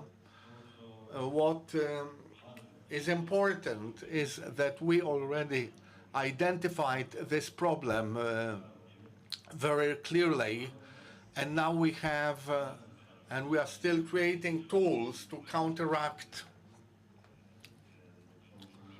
this information weapon mastered by Russia. I will only quote a few examples. Russian propaganda all the time in detail worked in the information space by disseminating the statement that Ukraine is not needed by anyone, that Ukraine is left on its own, and we as Russia will gladly take Russia on our own and will live in a neo-Soviet Union. And such a thesis was also disseminated in Europe. But what happened? Ukraine during the war became a candidate for membership in the EU. Ukraine is closer to the membership in NATO. So the West understood that you should act decisively to meet the expectations of the Ukrainian society and show to Russia that Ukraine is part of the Western civilization, that Ukraine is Europe, and that Ukrainians are Europeans. So I think in this context that it was a very important victory for all of us that we were able to be above divisions and show our unity in Ukraine getting the status of a candidate for membership in the European Union. It's important that we are not stopping at that. It's important that such decisions are as numerous as possible so that we show that the world of true freedoms and territorial integrity does not accept such methods which are used by Russia. And this is our joint activity, and I'm sure that as Europeans we will meet this challenge if we work in a decisive manner, quickly. Maybe there is a chance that in the European Union there will be a team created of rapid information reacts force or something like that, so that we show that this money that Russia is pumping into information propaganda, that Russian activities spanning the whole Europe or world, that they are not effective. If we together show that everything that Russia does not bring any results, we can then be sure that we will win. The question of responsibility is very important. Now we are in the phase of an active war. Maybe we don't have time to speak a lot, to discuss a lot, to review various scenarios. We have to act immediately and show to the entire world, and Russia first of all, that for those activities, for those information crimes, I would call this information terrorism, just information crimes, that the result of such activities will be a penalty, leaving Russia unpunished. Not only people who are a tool of information policy, but Russia as a state, if they are left unpunished, we can say that we did not meet that challenge, and we still run a risk of the conflict being renewed, and not only in Europe but also globally. So we have to unite to counteract Russian attempts to cut us away. We have tools, we have to use them effectively, and I'm sure that together we will win. Thank you, Ambassador. And the last question to General Kukua. Based on words of General Sopko, in order to achieve such a success in the battlefield, in terms of territorial defense forces in Ukraine, so how to build the trust to Polish armed forces, it's a very good question, but it has a doctrinal underneath tone to it. So we have to answer the question whether we are an army like in a Middle Ages army, like who is traversing Holy Land, and they are locked in castles, or we are a civic army from which we originate, in which we are embedded, and for the goodness of which we'll be fighting. I think it was a rhetorical question where Polish army is now. And of course, in order to meet this challenge, we have to be immensely active and build communication, which is the function of leadership.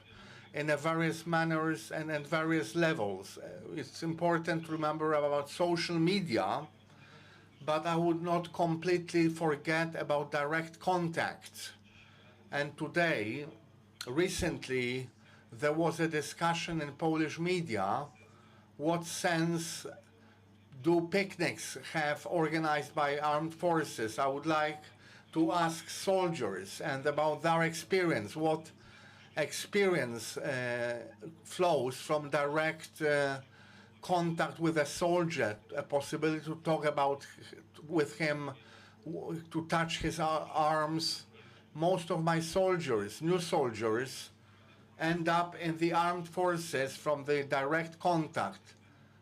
Initially, they take information from the media, but direct contact is very important, and our presence is important.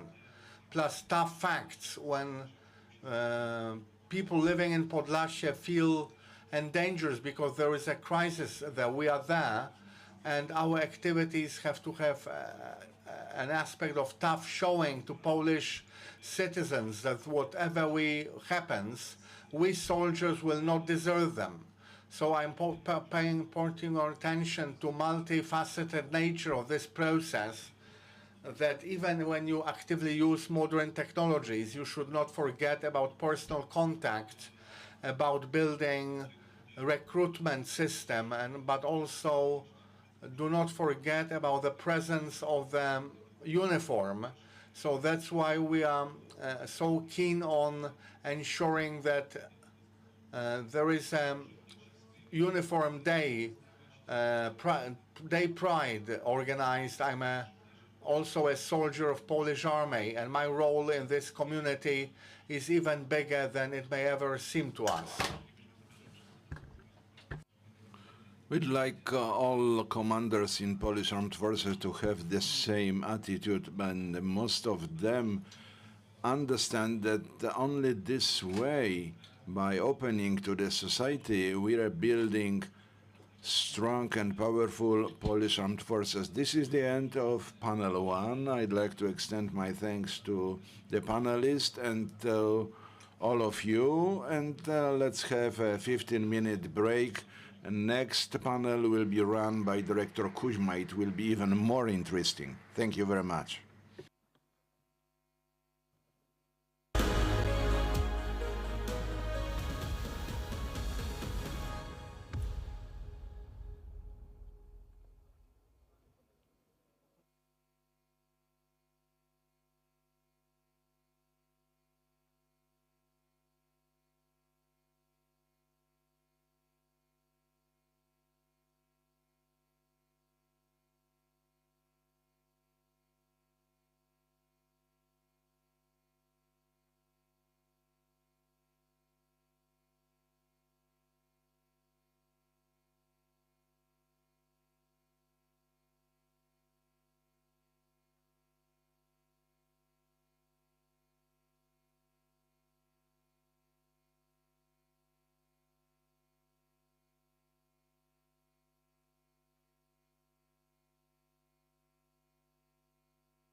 Wszystkim, którzy pozostali, bardzo serdecznie dziękuję za obecność.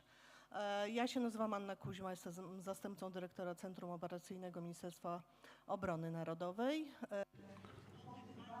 After this very global communication discussions, we will go down to the level of everyday communication. The title of the panel is broad but very specific: role of the media during an armed conflict. So we have experts who deal with that in their everyday work. They analyze, they prepare narrative. I thought that it would be worth to run this discussion from detail up to general level. So we will start from journalists, the correspondents, journalist soldiers, and then we will go up to the level of analytics to see what journalists do at war, a little bit as seen from above. So let me present the panelist, Roman Vintoniv, Sergeant Roman Vintoniv, known in Ukraine as Michael Szczur. He's very popular. So it's Toronto TV of a big coverage, as far as I remember. More than 300,000 people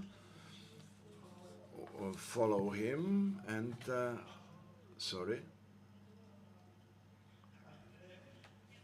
so 600,000 in Facebook from February 24th. Journalist soldier who tells us about this war, but he's participating as an ordinary soldier with a gun, so he knows this from inside. Director Karolina Pajączkowska from TVP Info, now war correspondent. She spent a lot of time in Kharkiv and in the general area of Kharkiv. Lieutenant Andrii Szapovalov, the spokesman of the 112th Brigade of Territorial Defense that has been defending Kiev. He is a spokesman, but he's also a politologist, and in the civil life he's going to become a priest. We'll see. He graduated from the philosophy faculty and politology. Mr. Yevhen Fedchenko, he's the dean of the Mohylański Journalist School, and he's been dealing with disinformation starting from the Orange Revolt, especially from 2014. The name of this is Stop Fake. They are specializing in hunting for pieces of disinformation and narrative aimed against Ukraine, but not only against Ukraine. And General Hubert Glitza, he is the director of the Monitoring and Analysis Center of Polish MOD, and this center deals with identification of every misnarrative and every misinformation. And he's been analyzing very profoundly whatever is taking place in the mass media.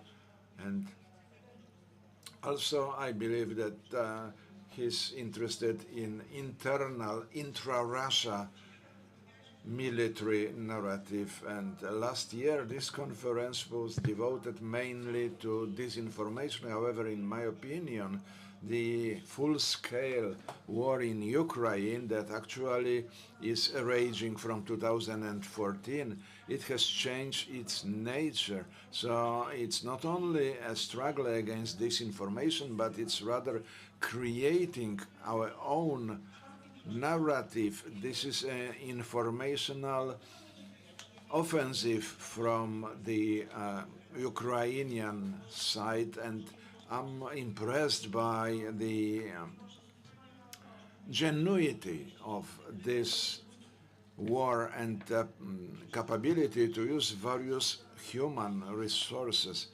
And it's not by chance that we invited for this panel soldiers of 112 Territorial Defense Brigade, because they are some 7,000 strong, roughly. This is secret. So it's a brigade that has the largest number of journalists, TV people, artists, writers, and they draw very deeply from these resources of creativeness, knowledge, and skills in terms of reaching the readers or watchers. And it seems, at least for me, because I used to be a journalist in my life, now I'm an official, but how it is when a journalist becomes a soldier, a real soldier with a rifle. At least when we read theory of journalism, is it possible at all to be in the same time a journalist and a soldier? Thank you for your questions.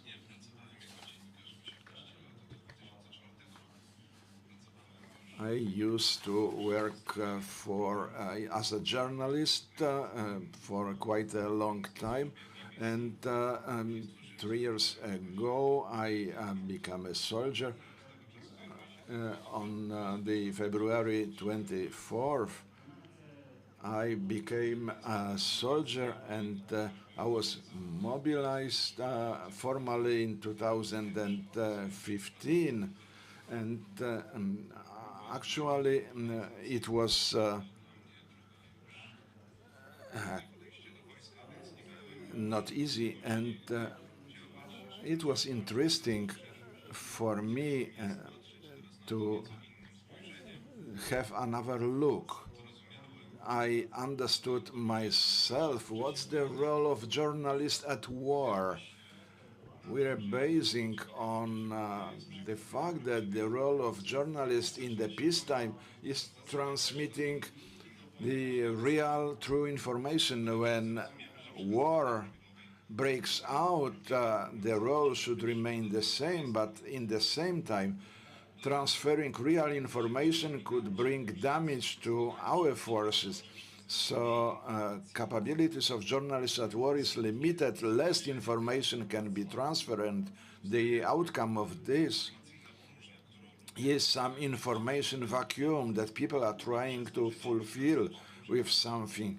And because journalists are starting to transfer less information, doesn't change the situation, because people are looking for more information, and here Russian information cuts in, and the information needs doesn't disappear, and we need to take this into account. Russian propaganda keep on working using their social media communicators. They use these channels to spread information to Ukrainians. We are not able to close it. We encountered a problem during this war, a very special problem, and we have already resolved it. This is the distance between the office of the Facebook. This location of this office is Moscow, and this problem had to be very quickly resolved. So now we have a local guy in Ukraine, but question of Telegram or Messenger is still not resolved. And popular channel of information is Telegram. Telegram is something like WhatsApp, like Signal, Messenger. It plays an enormous role in this war in Ukraine, because this is one of the channels of transferring information both for the Ukrainian and the Russian side. There are many channels, hundreds or thousands of followers, And this is a problem because spreading of information using the administrative way was impossible, as it turned out. Pavel Durov, the person who established Telegram, he left Russia because of problems with authorities, and I decided that for me, myself, this is not very safe channel, but under some conditions. So sometimes I use these channels, but not always.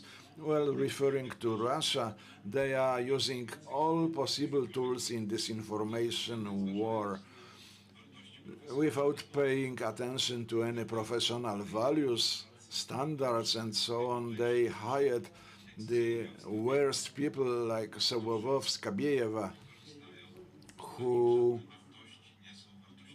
don't believe in any values, so they can afford themselves to spread any kind of information. We are not able to limit them in spreading the information. We cannot close the screen, so the only response that's possible from our side is keeping a constant contact with our followers.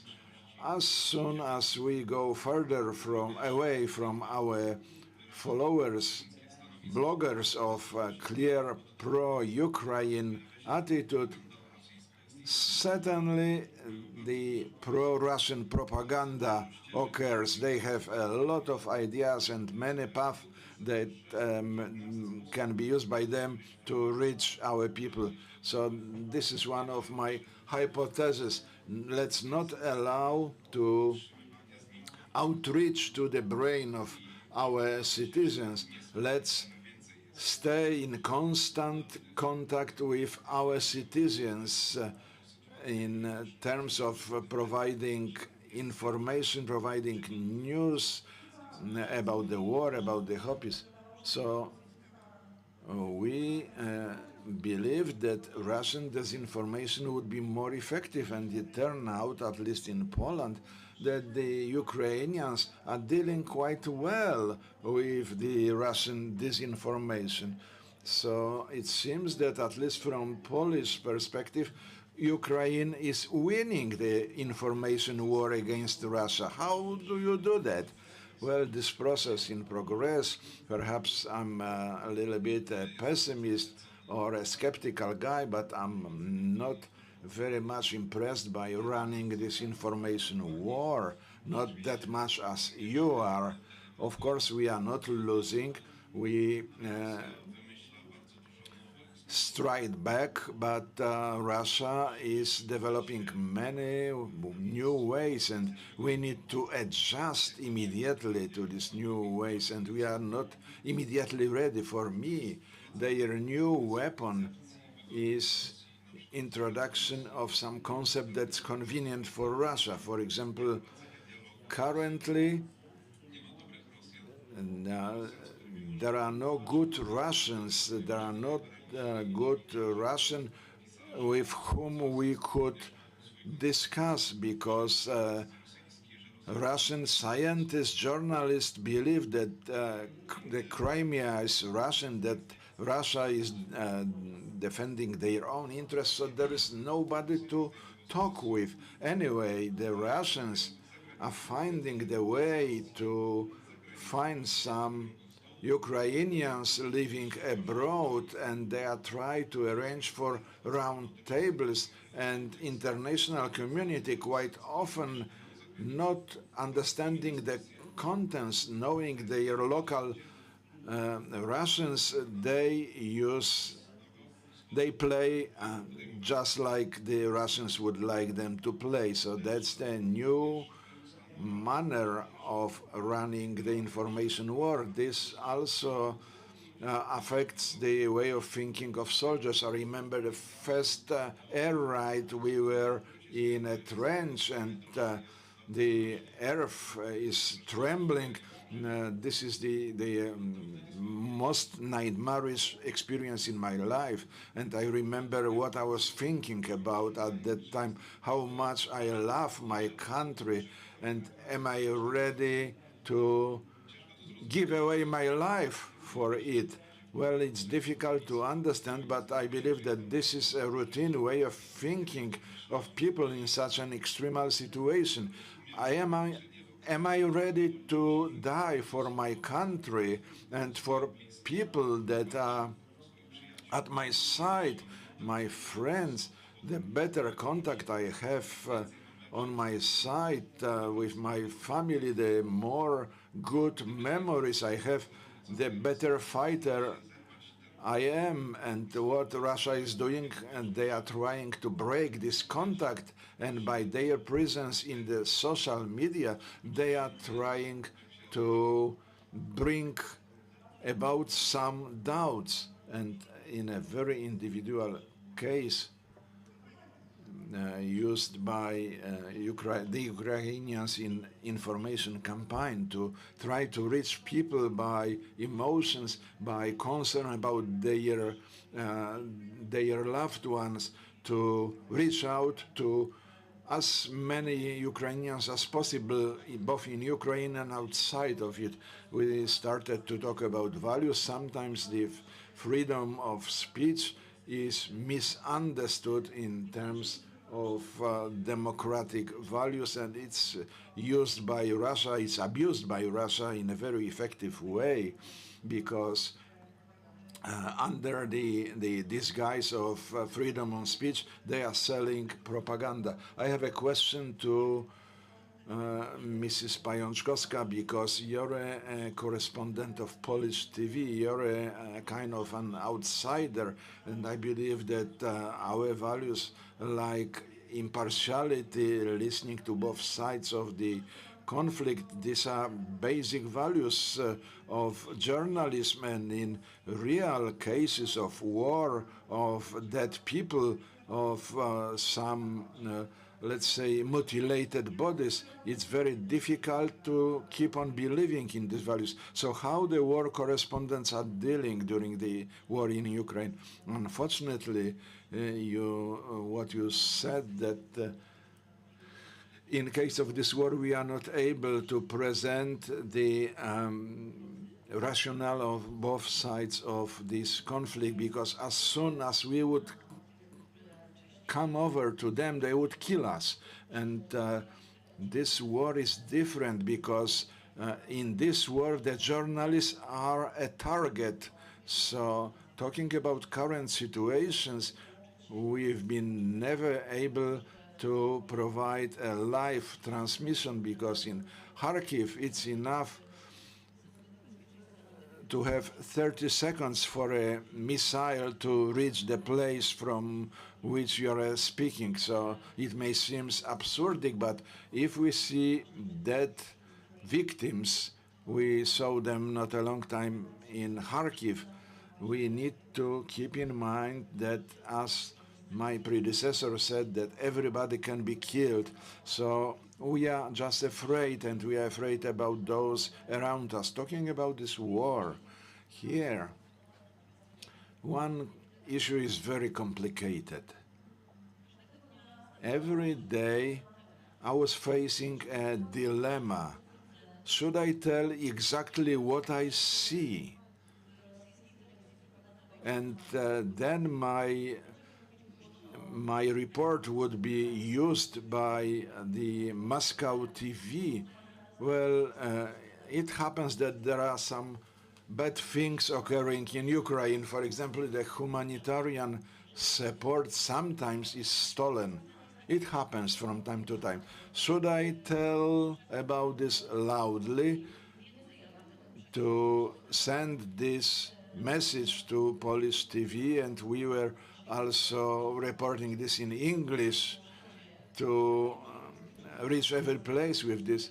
And my report would be used by the Russia 24 channel as a material for their propaganda. So we were facing this kind of dilemmas, and I was just trying not to be just a pawn in the game of Putin the propagandist. So this is what I was thinking about. And as a principle, I was dealing with so-called human story, because this is a war. This is a war that is striking very strongly at ordinary people. Here, it's not a war between soldiers of both parties. In this war, soldier is fighting against civilians, and civilians are the most numerous victims of this war. And I see many children living in the basement, and there are many adult people killed. So my situation was maybe not easier, because this is not the right word, but it was clear who's right, who's not. There are some victims, somebody killed them, and in the context of the human story and the reports, how the life looks like in these war-fighting countries. So we were on the side of those who are on the side of the weaker guys. That you get prepared somehow. We have a training center for foreign missions that specializes. Also, we have soldiers that go on foreign missions, but for a number of years we have had intensive courses for journalists, which is quite special, because before you became a war correspondent, you don't know such things. You have to learn certain things, how to be in a war, not to be in parliament and tell people what MPs are talking about. Of course, safety issues, as I alluded in the first part of my statement, a few dozen journalists lost their lives. There were situations where reporters were shot upon by the enemy. So some people died because they were in a place they shouldn't have been in. We thought 2 or 3 times before going to some place. Maybe the wage was too big, maybe to die in order to show something more. It's also those dilemmas, those choices. But there is another issue which concerns me very much in the context of being a journalist in Ukraine, because we have a case of our colleague from Raiuno. He went to Kherson and he was in the bad place because Ukrainian army does not take us everywhere. Sometimes we have to get somewhere somehow.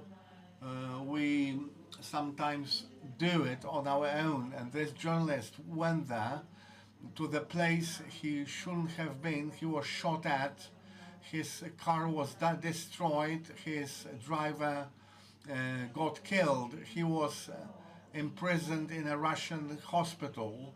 Russians showed people how he was treated in that hospital, and at that moment the Ukrainian information was that he was a spy. Although you never know in a war, I will, as Mr.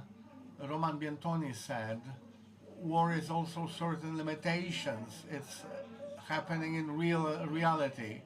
So we as Polish television, we don't get close to the Russian side. We are afraid of our lives, and we don't want to be involved in a game, because if I'm in a Russian territory, who admitted me there? Am I an enemy or a friend? In a territory occupied by Russia, I mean terrain mastered by the Russians. So there are many such subjects that we, when being there, we face those challenges. We don't speak about them aloud on TV, because it's a specific nature of our work. It's also the specific nature of war. Because before I hand over to Mr. Kovalov, maybe Mr.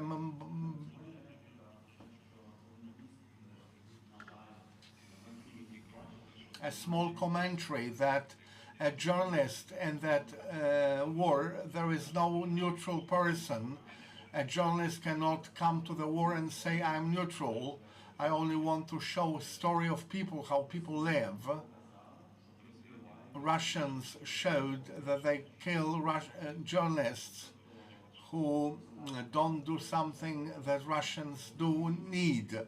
This is what this war showed. So if a journalist goes, he has to by himself decide which party he will be supporting, and then together with the soldiers he should go where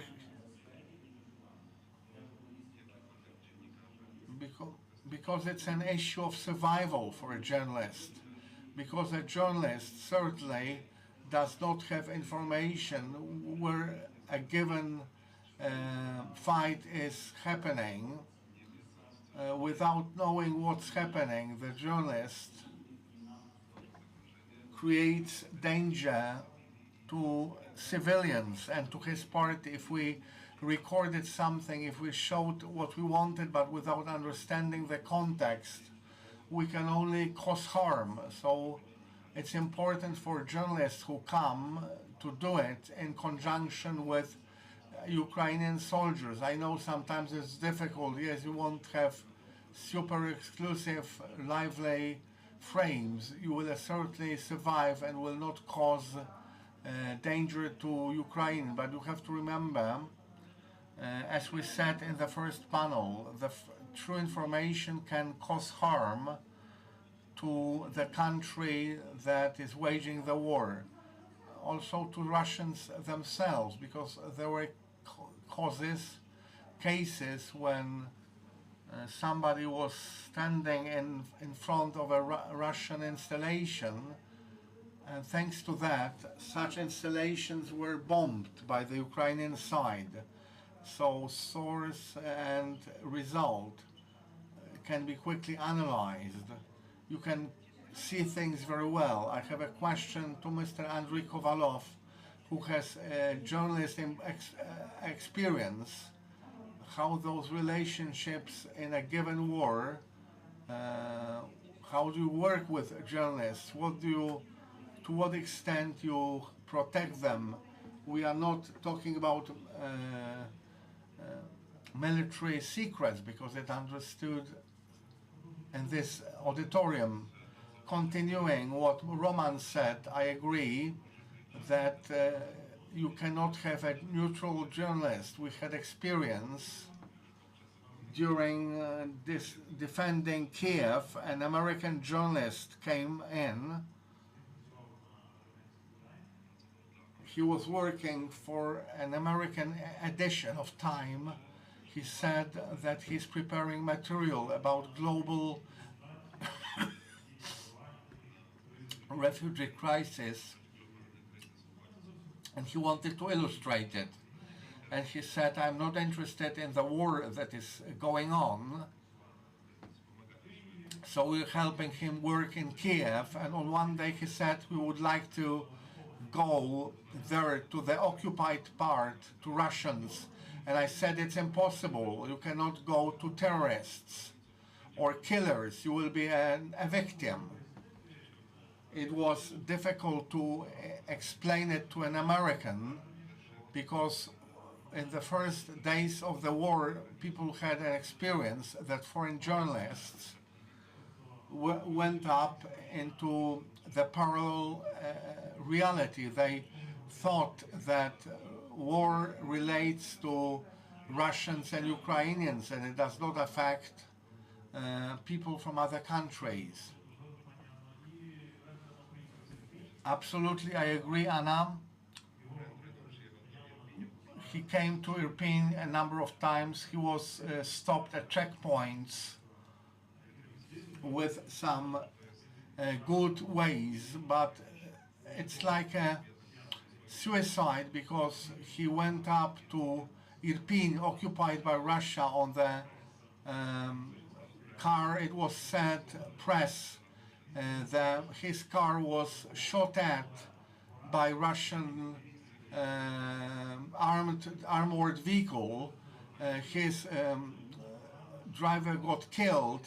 Doctors wanted to save him, but he thought that in the war there are some journalist standards and Russian occupiers will respect somebody, which was actually not the case.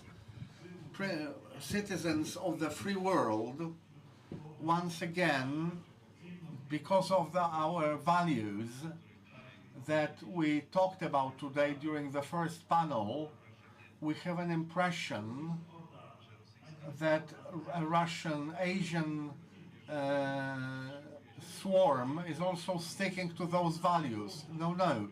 Our values, our world outlook is perceived as manifestations of our weakness, and you should talk about it. And you should not strike deals with a killer, with a terrorist. And it should be done for leaders of the Western world, that you should not clinch deals with a murderer. Responding to Anna's question, yes, from the very first days of the war, we understood that clearly journalists are to be our allies. If we don't work with them, if we don't let journalists record, get information, they will look for it on their own, which can be a tragic result for them and for us.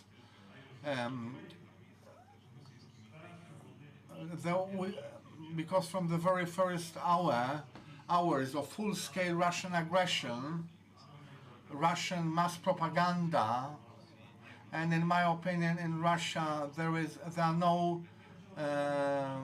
centers of mass media. We only had mass propaganda areas, and we got information that Kiev was occupied, and the job of all Russian war groups was to enter the Kiev center, enter a selfie, record a video that they are already in the center of Kiev, to disseminate panic and show it to the entire world that Kiev was won, so win in the information front, and this would be followed by a complete victory over Ukraine. So understanding it, we had to came up with very creative anti-media activities. A few months ago, at a meeting here in the Academy, I talked about that we had so good friends with our 120 territorial brigade that they decided, a man and a woman who came to our brigade to serve together, we decided to conduct their wedding party in one of the checkpoints in the direction of the brewery. We invited all international journalists who were in Kiev at that point, and it was a real information explosion, because this creative step showed that the occupiers did not reach Kiev, and we not only did we fight, but people were having a wedding party. So it was a strong signal that was shown in newspapers, in dailies. This video was shown in the context of the war, which was one of the impulses to showing that Kiev is still fighting.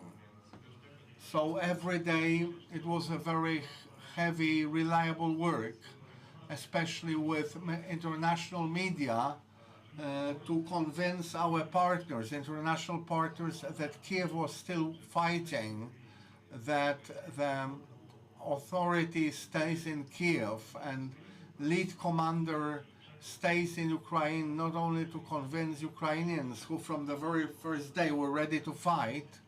Also our 120th Brigade was created from residents of Kiev, ready and patriotic people who from the very first day grabbed the weapons to defend the city, the families, and Ukrainians were ready to take advantage of the possibilities of this fight.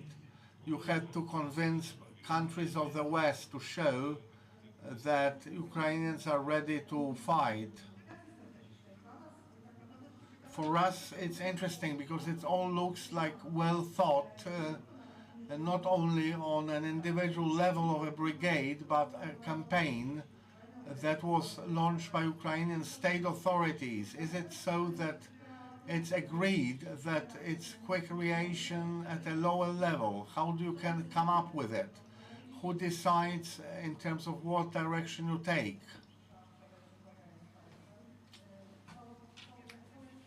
When there are some new ideas, does someone accept those new ideas, and at what level does it happen? Are there any guidelines? I would like to make a joke that it's a military secret, Anna.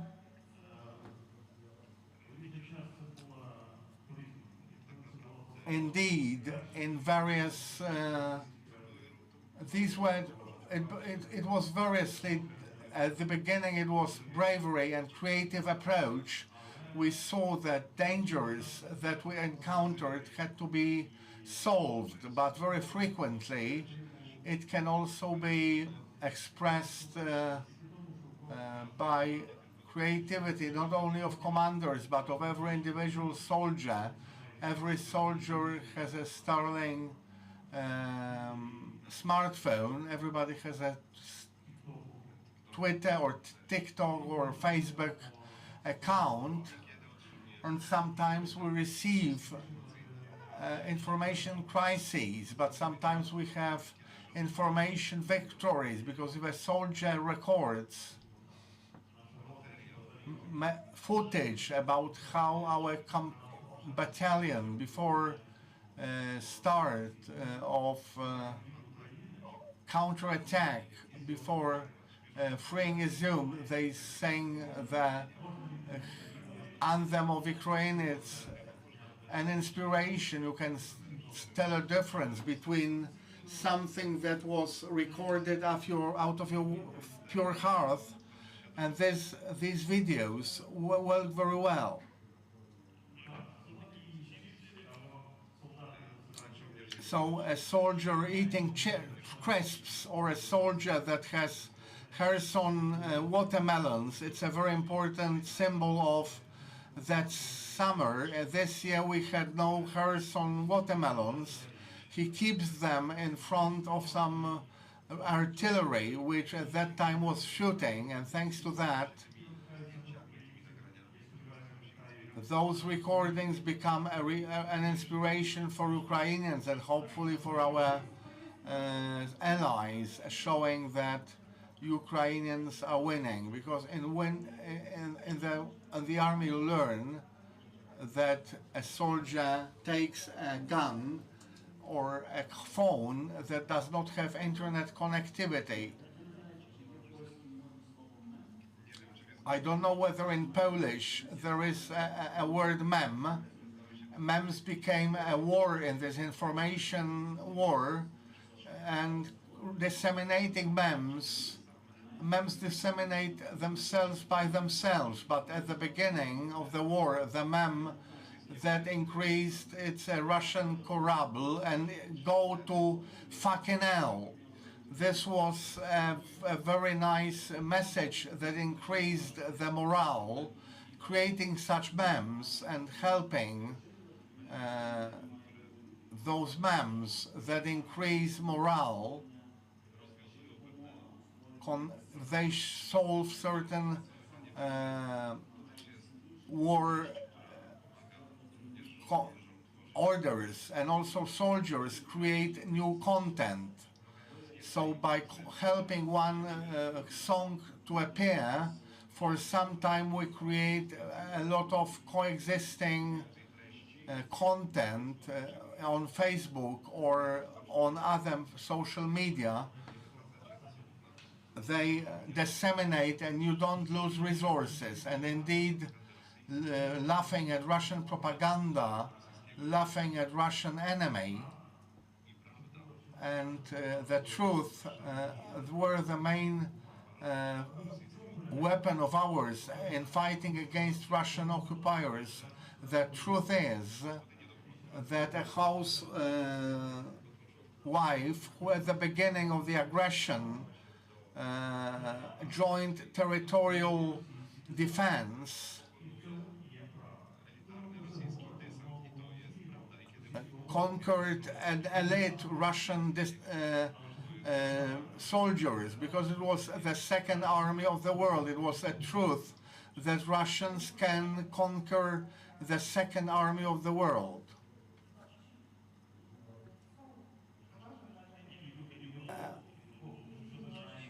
And love is a very good tool. We know who we are defending in the new war. We have a question to the professor who for some years and from Stop Fake campaigns followed certain Ukrainian narration that is penetrating the world, not of course about the entire world, because there are some countries where Russian narration is followed. Could you briefly say how it was changing, and were there only campaigns for internal use? Because citizens have to know why they fight and whether it is possible to win, and also to internal viewer, and who is the internal viewer in such a campaign. Thank you very much. First of all, I would like to thank you very much for invitation. For me, it's a great honor to sit together with our soldiers here, because it's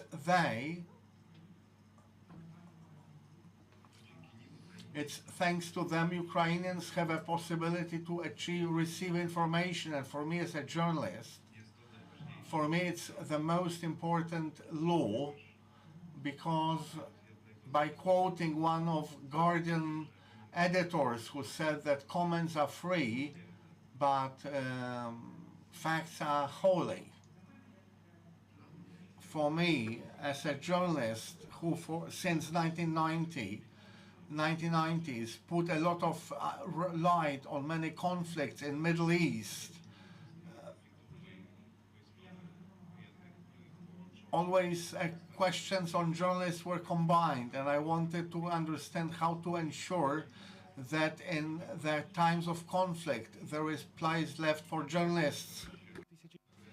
And when the Russian aggression was launched against Ukraine back in 2014, at that time we already understood that this would be one of the field of the battle, and together with kinetic conflict we would have an information war. So as Yanis said, this is a cognitive war. This refers to the same thing. It's the same space where these two kind of activities took place, and as Roman said, where there is a line of defense of our right to live, we have also the line of defense against lies, and how to defend our truth. And the enemy is trying to push us out of the information space. And starting from 2014, we were living to a more and more extent this information space, and this struggle was fought at various levels, but first of all at the level of journalists. And according to the Russians, Stop Fake is not a journalist organization, that we are a kind of Wagner soldiers in reverse. We are not trying to kill anybody, and we are just trying to kill misinformation and propaganda. And due to the fact that we started this process back in 2014, we were ready to what happened this year.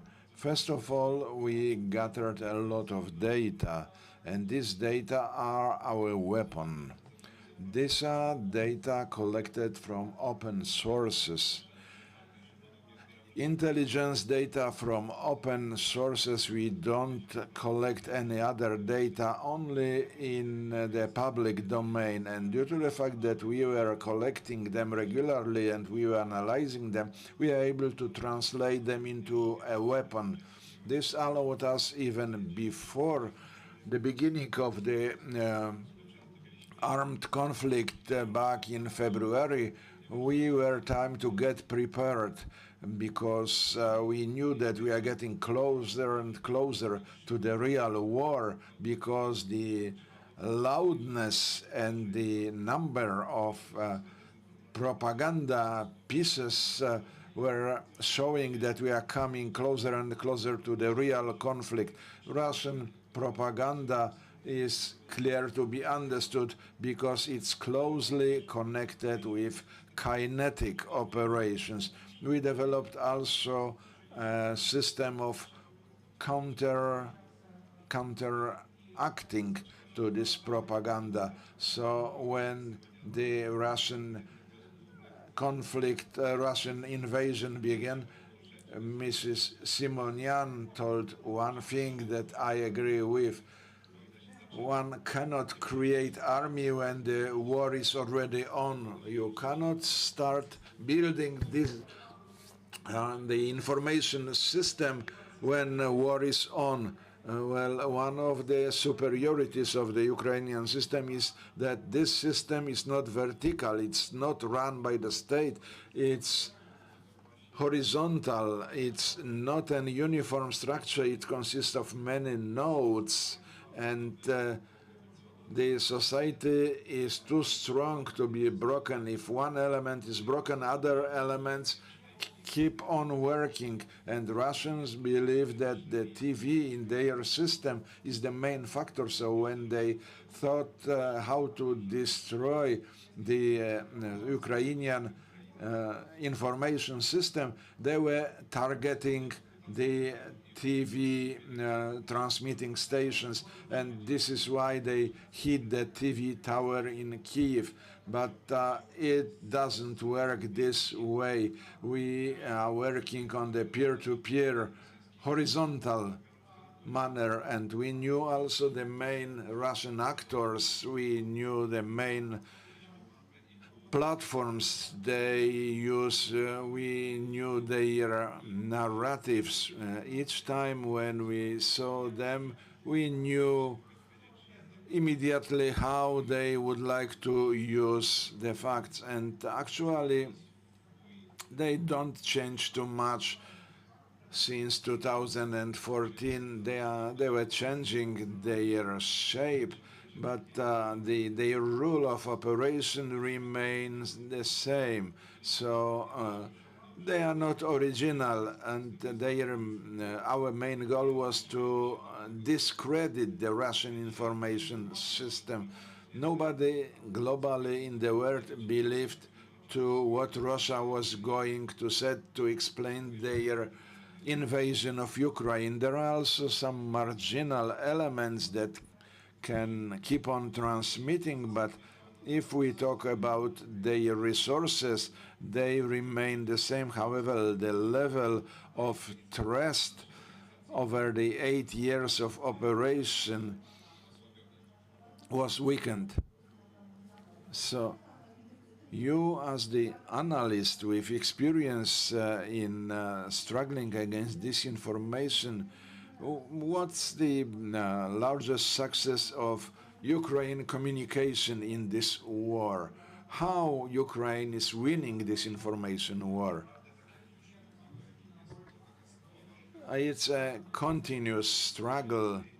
If we don't transmit our information, then the vacuum is immediately filled by the enemy with their false information. So when Ukraine started proactively to fill the space with our contents, Ukraine needs to produce our context to explain what we are fighting for, and we were told that if there is a Russian misinformation, so this should be also Ukrainian misinformation. And my response was, no, there is no such a thing like Ukrainian misinformation. We are totally transparent and we know what we are fighting for. We are fighting for our right to survive, and we have nothing to hide. We don't have to make up anything. And some people were saying if there are some Russian fakes, there will be also some Ukrainian fakes. For example, the ghost of Kiev, it's not a fake, it's a symbol, it's a media image. If we try to debunk the image of the ghost of Kiev, it's like debunking Batman. It's just a collective image, a symbol of some facts, and you have no chance to prove that Ukraine is trying to manipulate something. And there are some memes, there are some inscriptions on T-shirts, the unity of people in their way of thinking, that's important. Without this, we wouldn't be able to win. And last but not least, are we winning the information war or not? Well, it's still in progress. It's not enough to have just one victory, because Russian disinformation is adopting. They are staying behind. They are not creative at all, and they use some low standard. We have managed to construct one deep fake. Deep fakes are the future, and we are cooperating with President Zelensky, and this deep fake was about President Zelensky announcing the capitulation, and actually all the Ukrainians were informed from other sources, so it's completely different than in Russian society. Ukraine is watching much more the internet, so talking about dynamics, we are winning because we know our enemy very well and we know what tools they use, and we use our approach to deplatforming. So having find what main platforms are used by the Russian, for example, Stop Fake is cooperating as a partner of Facebook, and proactively we are tracing any disinformation. So it's not any kind of censorship. We just explain after some message, this is not true. If you would like to learn more, please visit our website and you will see the real image of the situation. And we managed to mobilize the journalist community to counteract the disinformation disseminated by means of Russian satellites. Yes, I'd like to tell you about what happened in 2014. Correct me if I'm wrong, but the area denial, so we would leave a space for Russian disinformation to hit our country. So we disconnected Russian TV channels, and on the 24th of February, a very positive situation was created to prevent being flooded by Russian information. So this is our second conference. This is not something that will come to the end. So let's treat our today's meeting as a beginning of our future cooperation. So According to what the professor said, I was told by the journalists, I was told that many fake news generated by the Ukrainians, for example, that somebody downed a Russian missile but by a jar of cucumbers. Actually, these were tomatoes, not cucumbers. The Russian fakes were trying to refer to this story. I'd like to tell you quickly, not only a foreign consumer can learn about the history of Ukraine, and most of Russian fakes would be identified if the European understand the nature of the whole war, because most of them unfortunately believe that this is a conflict resulting from some territorial claims. No, this is a conflict about our existence. And when my grandpa told me about the Holodomor, the Great Hunger, I understood immediately that they are trying to kill us. So it's enough to learn to avoid information from Russian sources. Nobody would drink water from a junk bin. So many Western journalists and experts draw information from Russian sources, and they watch Ukraine by the glasses of the Russian occupants. And you ask how communication is directed in Ukraine. We understand how it looks like, because before the war I was a political and analytical consultant, and I was dealing with communication. Communication is a market. If somebody would like to get into such a market to affect the supply or price, it's the same story about communication.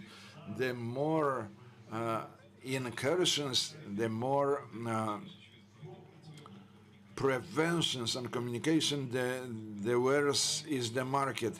So where the bans number is growing, we see what's going on in the communication market, that we are starting to lose with the Russian occupants. And General, we are talking about this conflict, and for many years, especially recently, certainly you're tracing Russian media, and we believe that they are very strong in some areas, but it turned out that they are not very strong, and this narrative is changing. Could you please tell us something about these changes in a very synthetic way? Well, it's not be easy to present this in a synthetic manner. However, I will try to tell you how it's occurring at the highest political and strategic level, because this is also the very special position of media in Russia. In Poland, we used to say that media are the fourth power in Russia. There is only one power, the secret services and the government. And in the secret services system, there is a propaganda system, and the media are right there. And if we take a look at this, we could see what's the difference mentioned by Dr. Fedchenko. So far, we saw the Russian propaganda in their strength. And only this Ukrainian conflict gives us an opportunity to assess the real strength of this Russian propaganda. And probably they haven't got enough time. Today the situation is a little bit different, and because of this the Russians are being surprised by some factors, and actually they are in defensive, and actually in a profound defensive. And the events occurring at the front shows that strategic message would have to be completely modified. The original plan was to capture Kyiv, change the government, and this is completely changed. In 2021, this disinformation action was intensified, and the failure of the Kyiv operation resulted in the change of the narrative. So less and less people believe in what they are saying. So now we are talking about the need to denazification of the whole Ukrainian nation. And Russian propaganda is quite a vertical system. Everything must be approved at the highest level. This means that there are some delays, and in the meantime, the information space is filled with the messages from the Ukrainian side. And in Russia, for example, the cell phones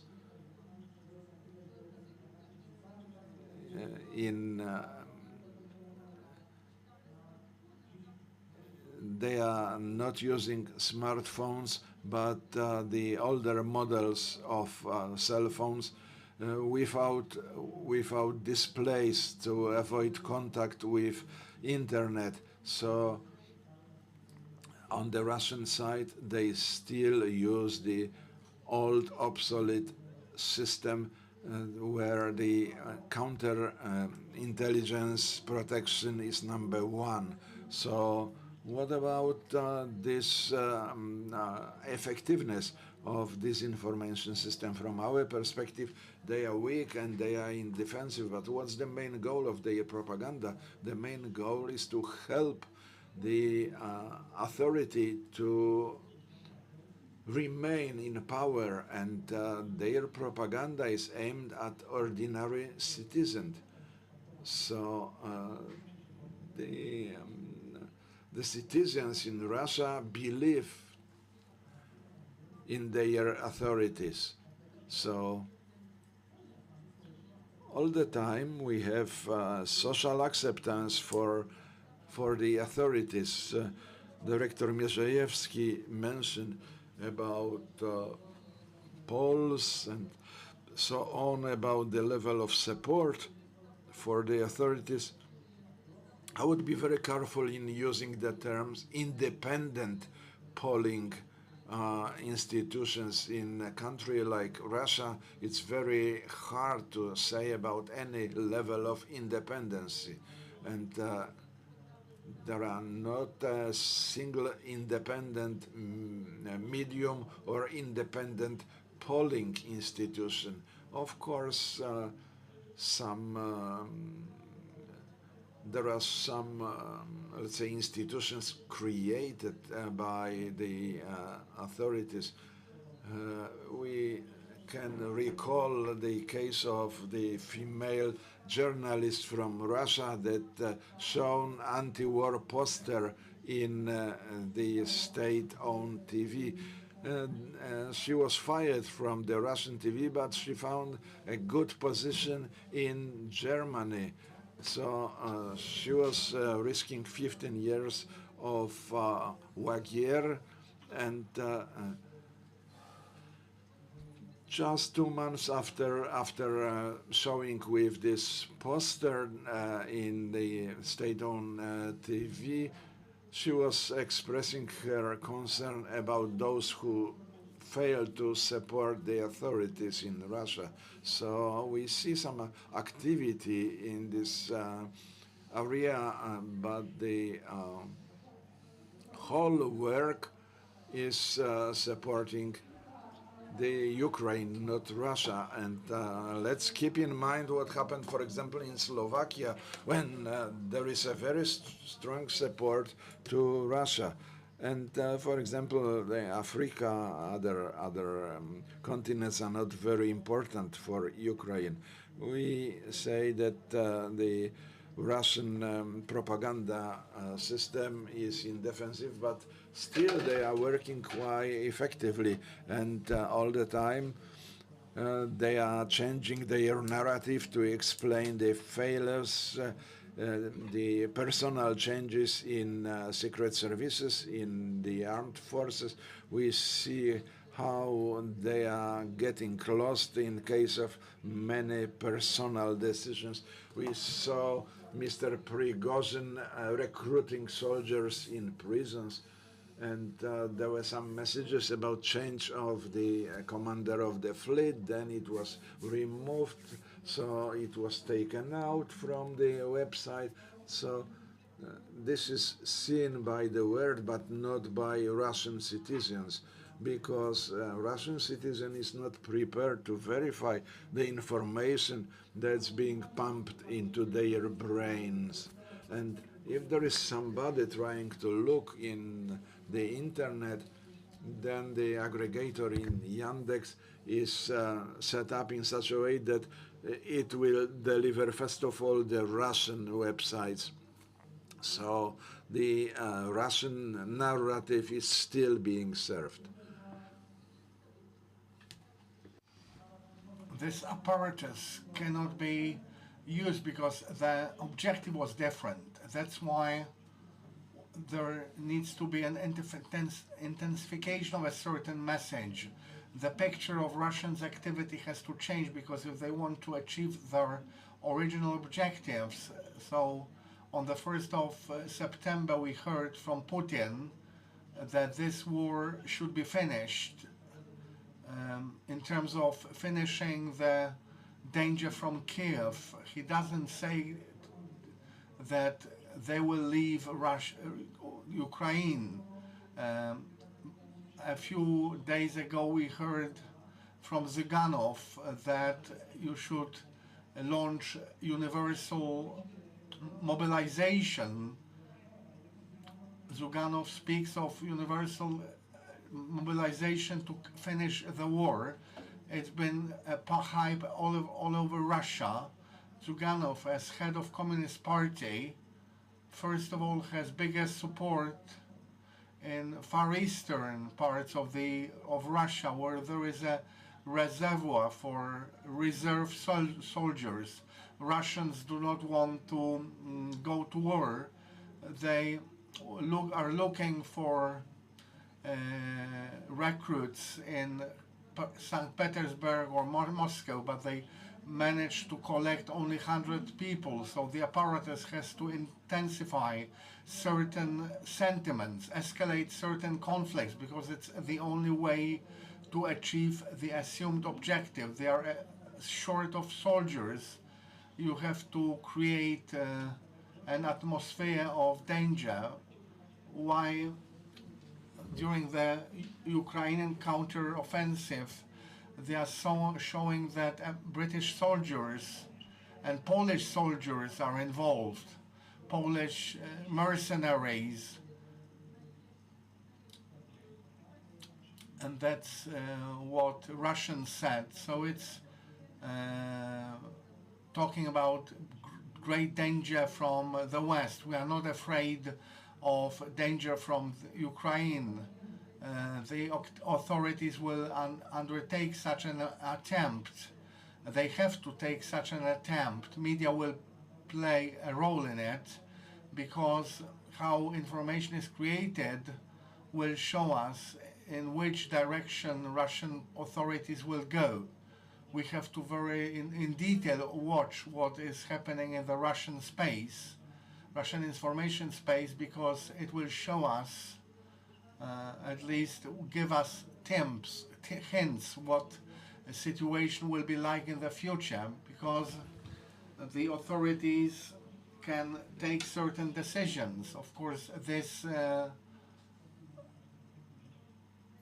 surveying the possibility of how far they can go to maintain power. The idea is to maintain power. I think that since the discussion was so long that we won't go to the second circle, but certainly what General said, Director talked about, we spoke whether there are any good news, that there will be more an offensive because it's the only possibility to achieve objectives. Russian propaganda creates certain alternatives, which, depending on the situation, so that's why they will use alternatives to propagate danger and escalate the conflict. We heard something important in Russian media space. Kommersant communicated that Mr. Shoigu, the Duma, is considering taking Minister Shoigu for interrogation. There were explanations that this has to be a closed meeting, so it's hitherto that he has to make explanations in front of the parliament. It's only a facade, because this is the alternative, that in case nothing works, we will blame the selected ones. The authorities will be unblemished, but it's a good alternative. It would mean that they can be considering leaving Ukraine sooner or later. I generally think that it's not pessimistic, it's not optimistic. The war cost many lives, which is strange, which is terrible, that it costs economic losses to Ukraine, ruined houses. We talked with Ukrainian soldiers, Warsaw 1994, because it was like certain parallels with Mariupol. The life in Warsaw continues, and to many experts, well, they did not expect that Ukraine will defend for such a long time and will be able to take over the initiative. So about further talk, things like communication, narration, propaganda, we'll talk about it during the next meeting, the next discussion. Mr. Andrii would like to say something. I will let him speak and we will finish the meeting.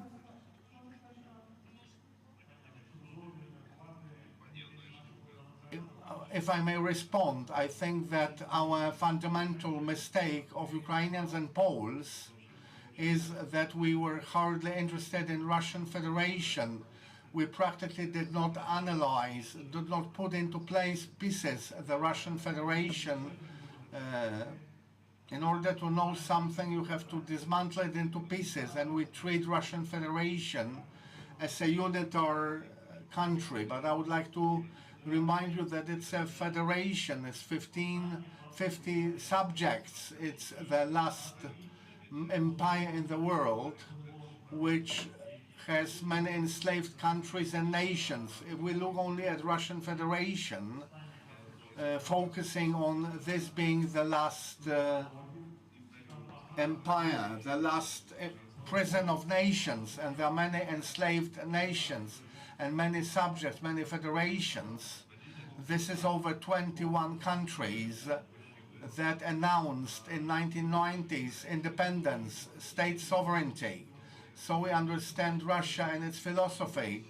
Putin regime did everything to ensure that many subjects of the federation are driven to poverty, and those nations are going to armed forces to earn money and to fight for Putin.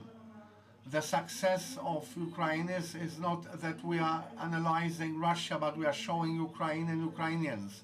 I think it's showing. In order to close our discussion with a positive note, everybody will wake up from big noise. It will be the noise of dismantling the Russian Federation, will be disintegration that will bring peace and quietness in given nations. So in quick summary, I wouldn't like to spoil this great notion, quotation from Mr. Andrii, but we are interested in what is happening and what it is like, and all the data was collected, as Ukraine was prepared at various levels for international court. There is also a working group that will be prepared showing our data to realize lawsuits against leading propaganda individuals from Russia, so that as a result of those trials they are held personally accountable on the basis of knowledge about the activity of all those people. I mean that all those crimes, also those in which they took part, it can be compared to what was happening during other war crimes, genocide in Rwanda and ex-Yugoslavia, that such information should be translated into information to prosecute such crimes. And also we should seek evidence among refugees who found peace in Poland. So what we should take knowledge from, we should, you cannot leave holes in our knowledge. So not only fight disinformation, not to be in defensive, but also create, of course, fact-based and true-based own narration. So thank you very much for the discussion and for the meeting.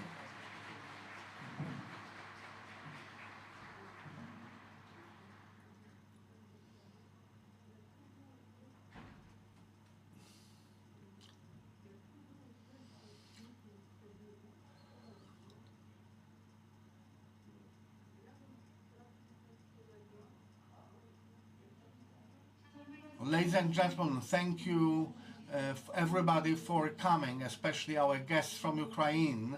Thank you for sharing your experience with us. We believe that the war will finish soon. We are supporting you heavily, and we count on further victories and on further meetings during peacetime.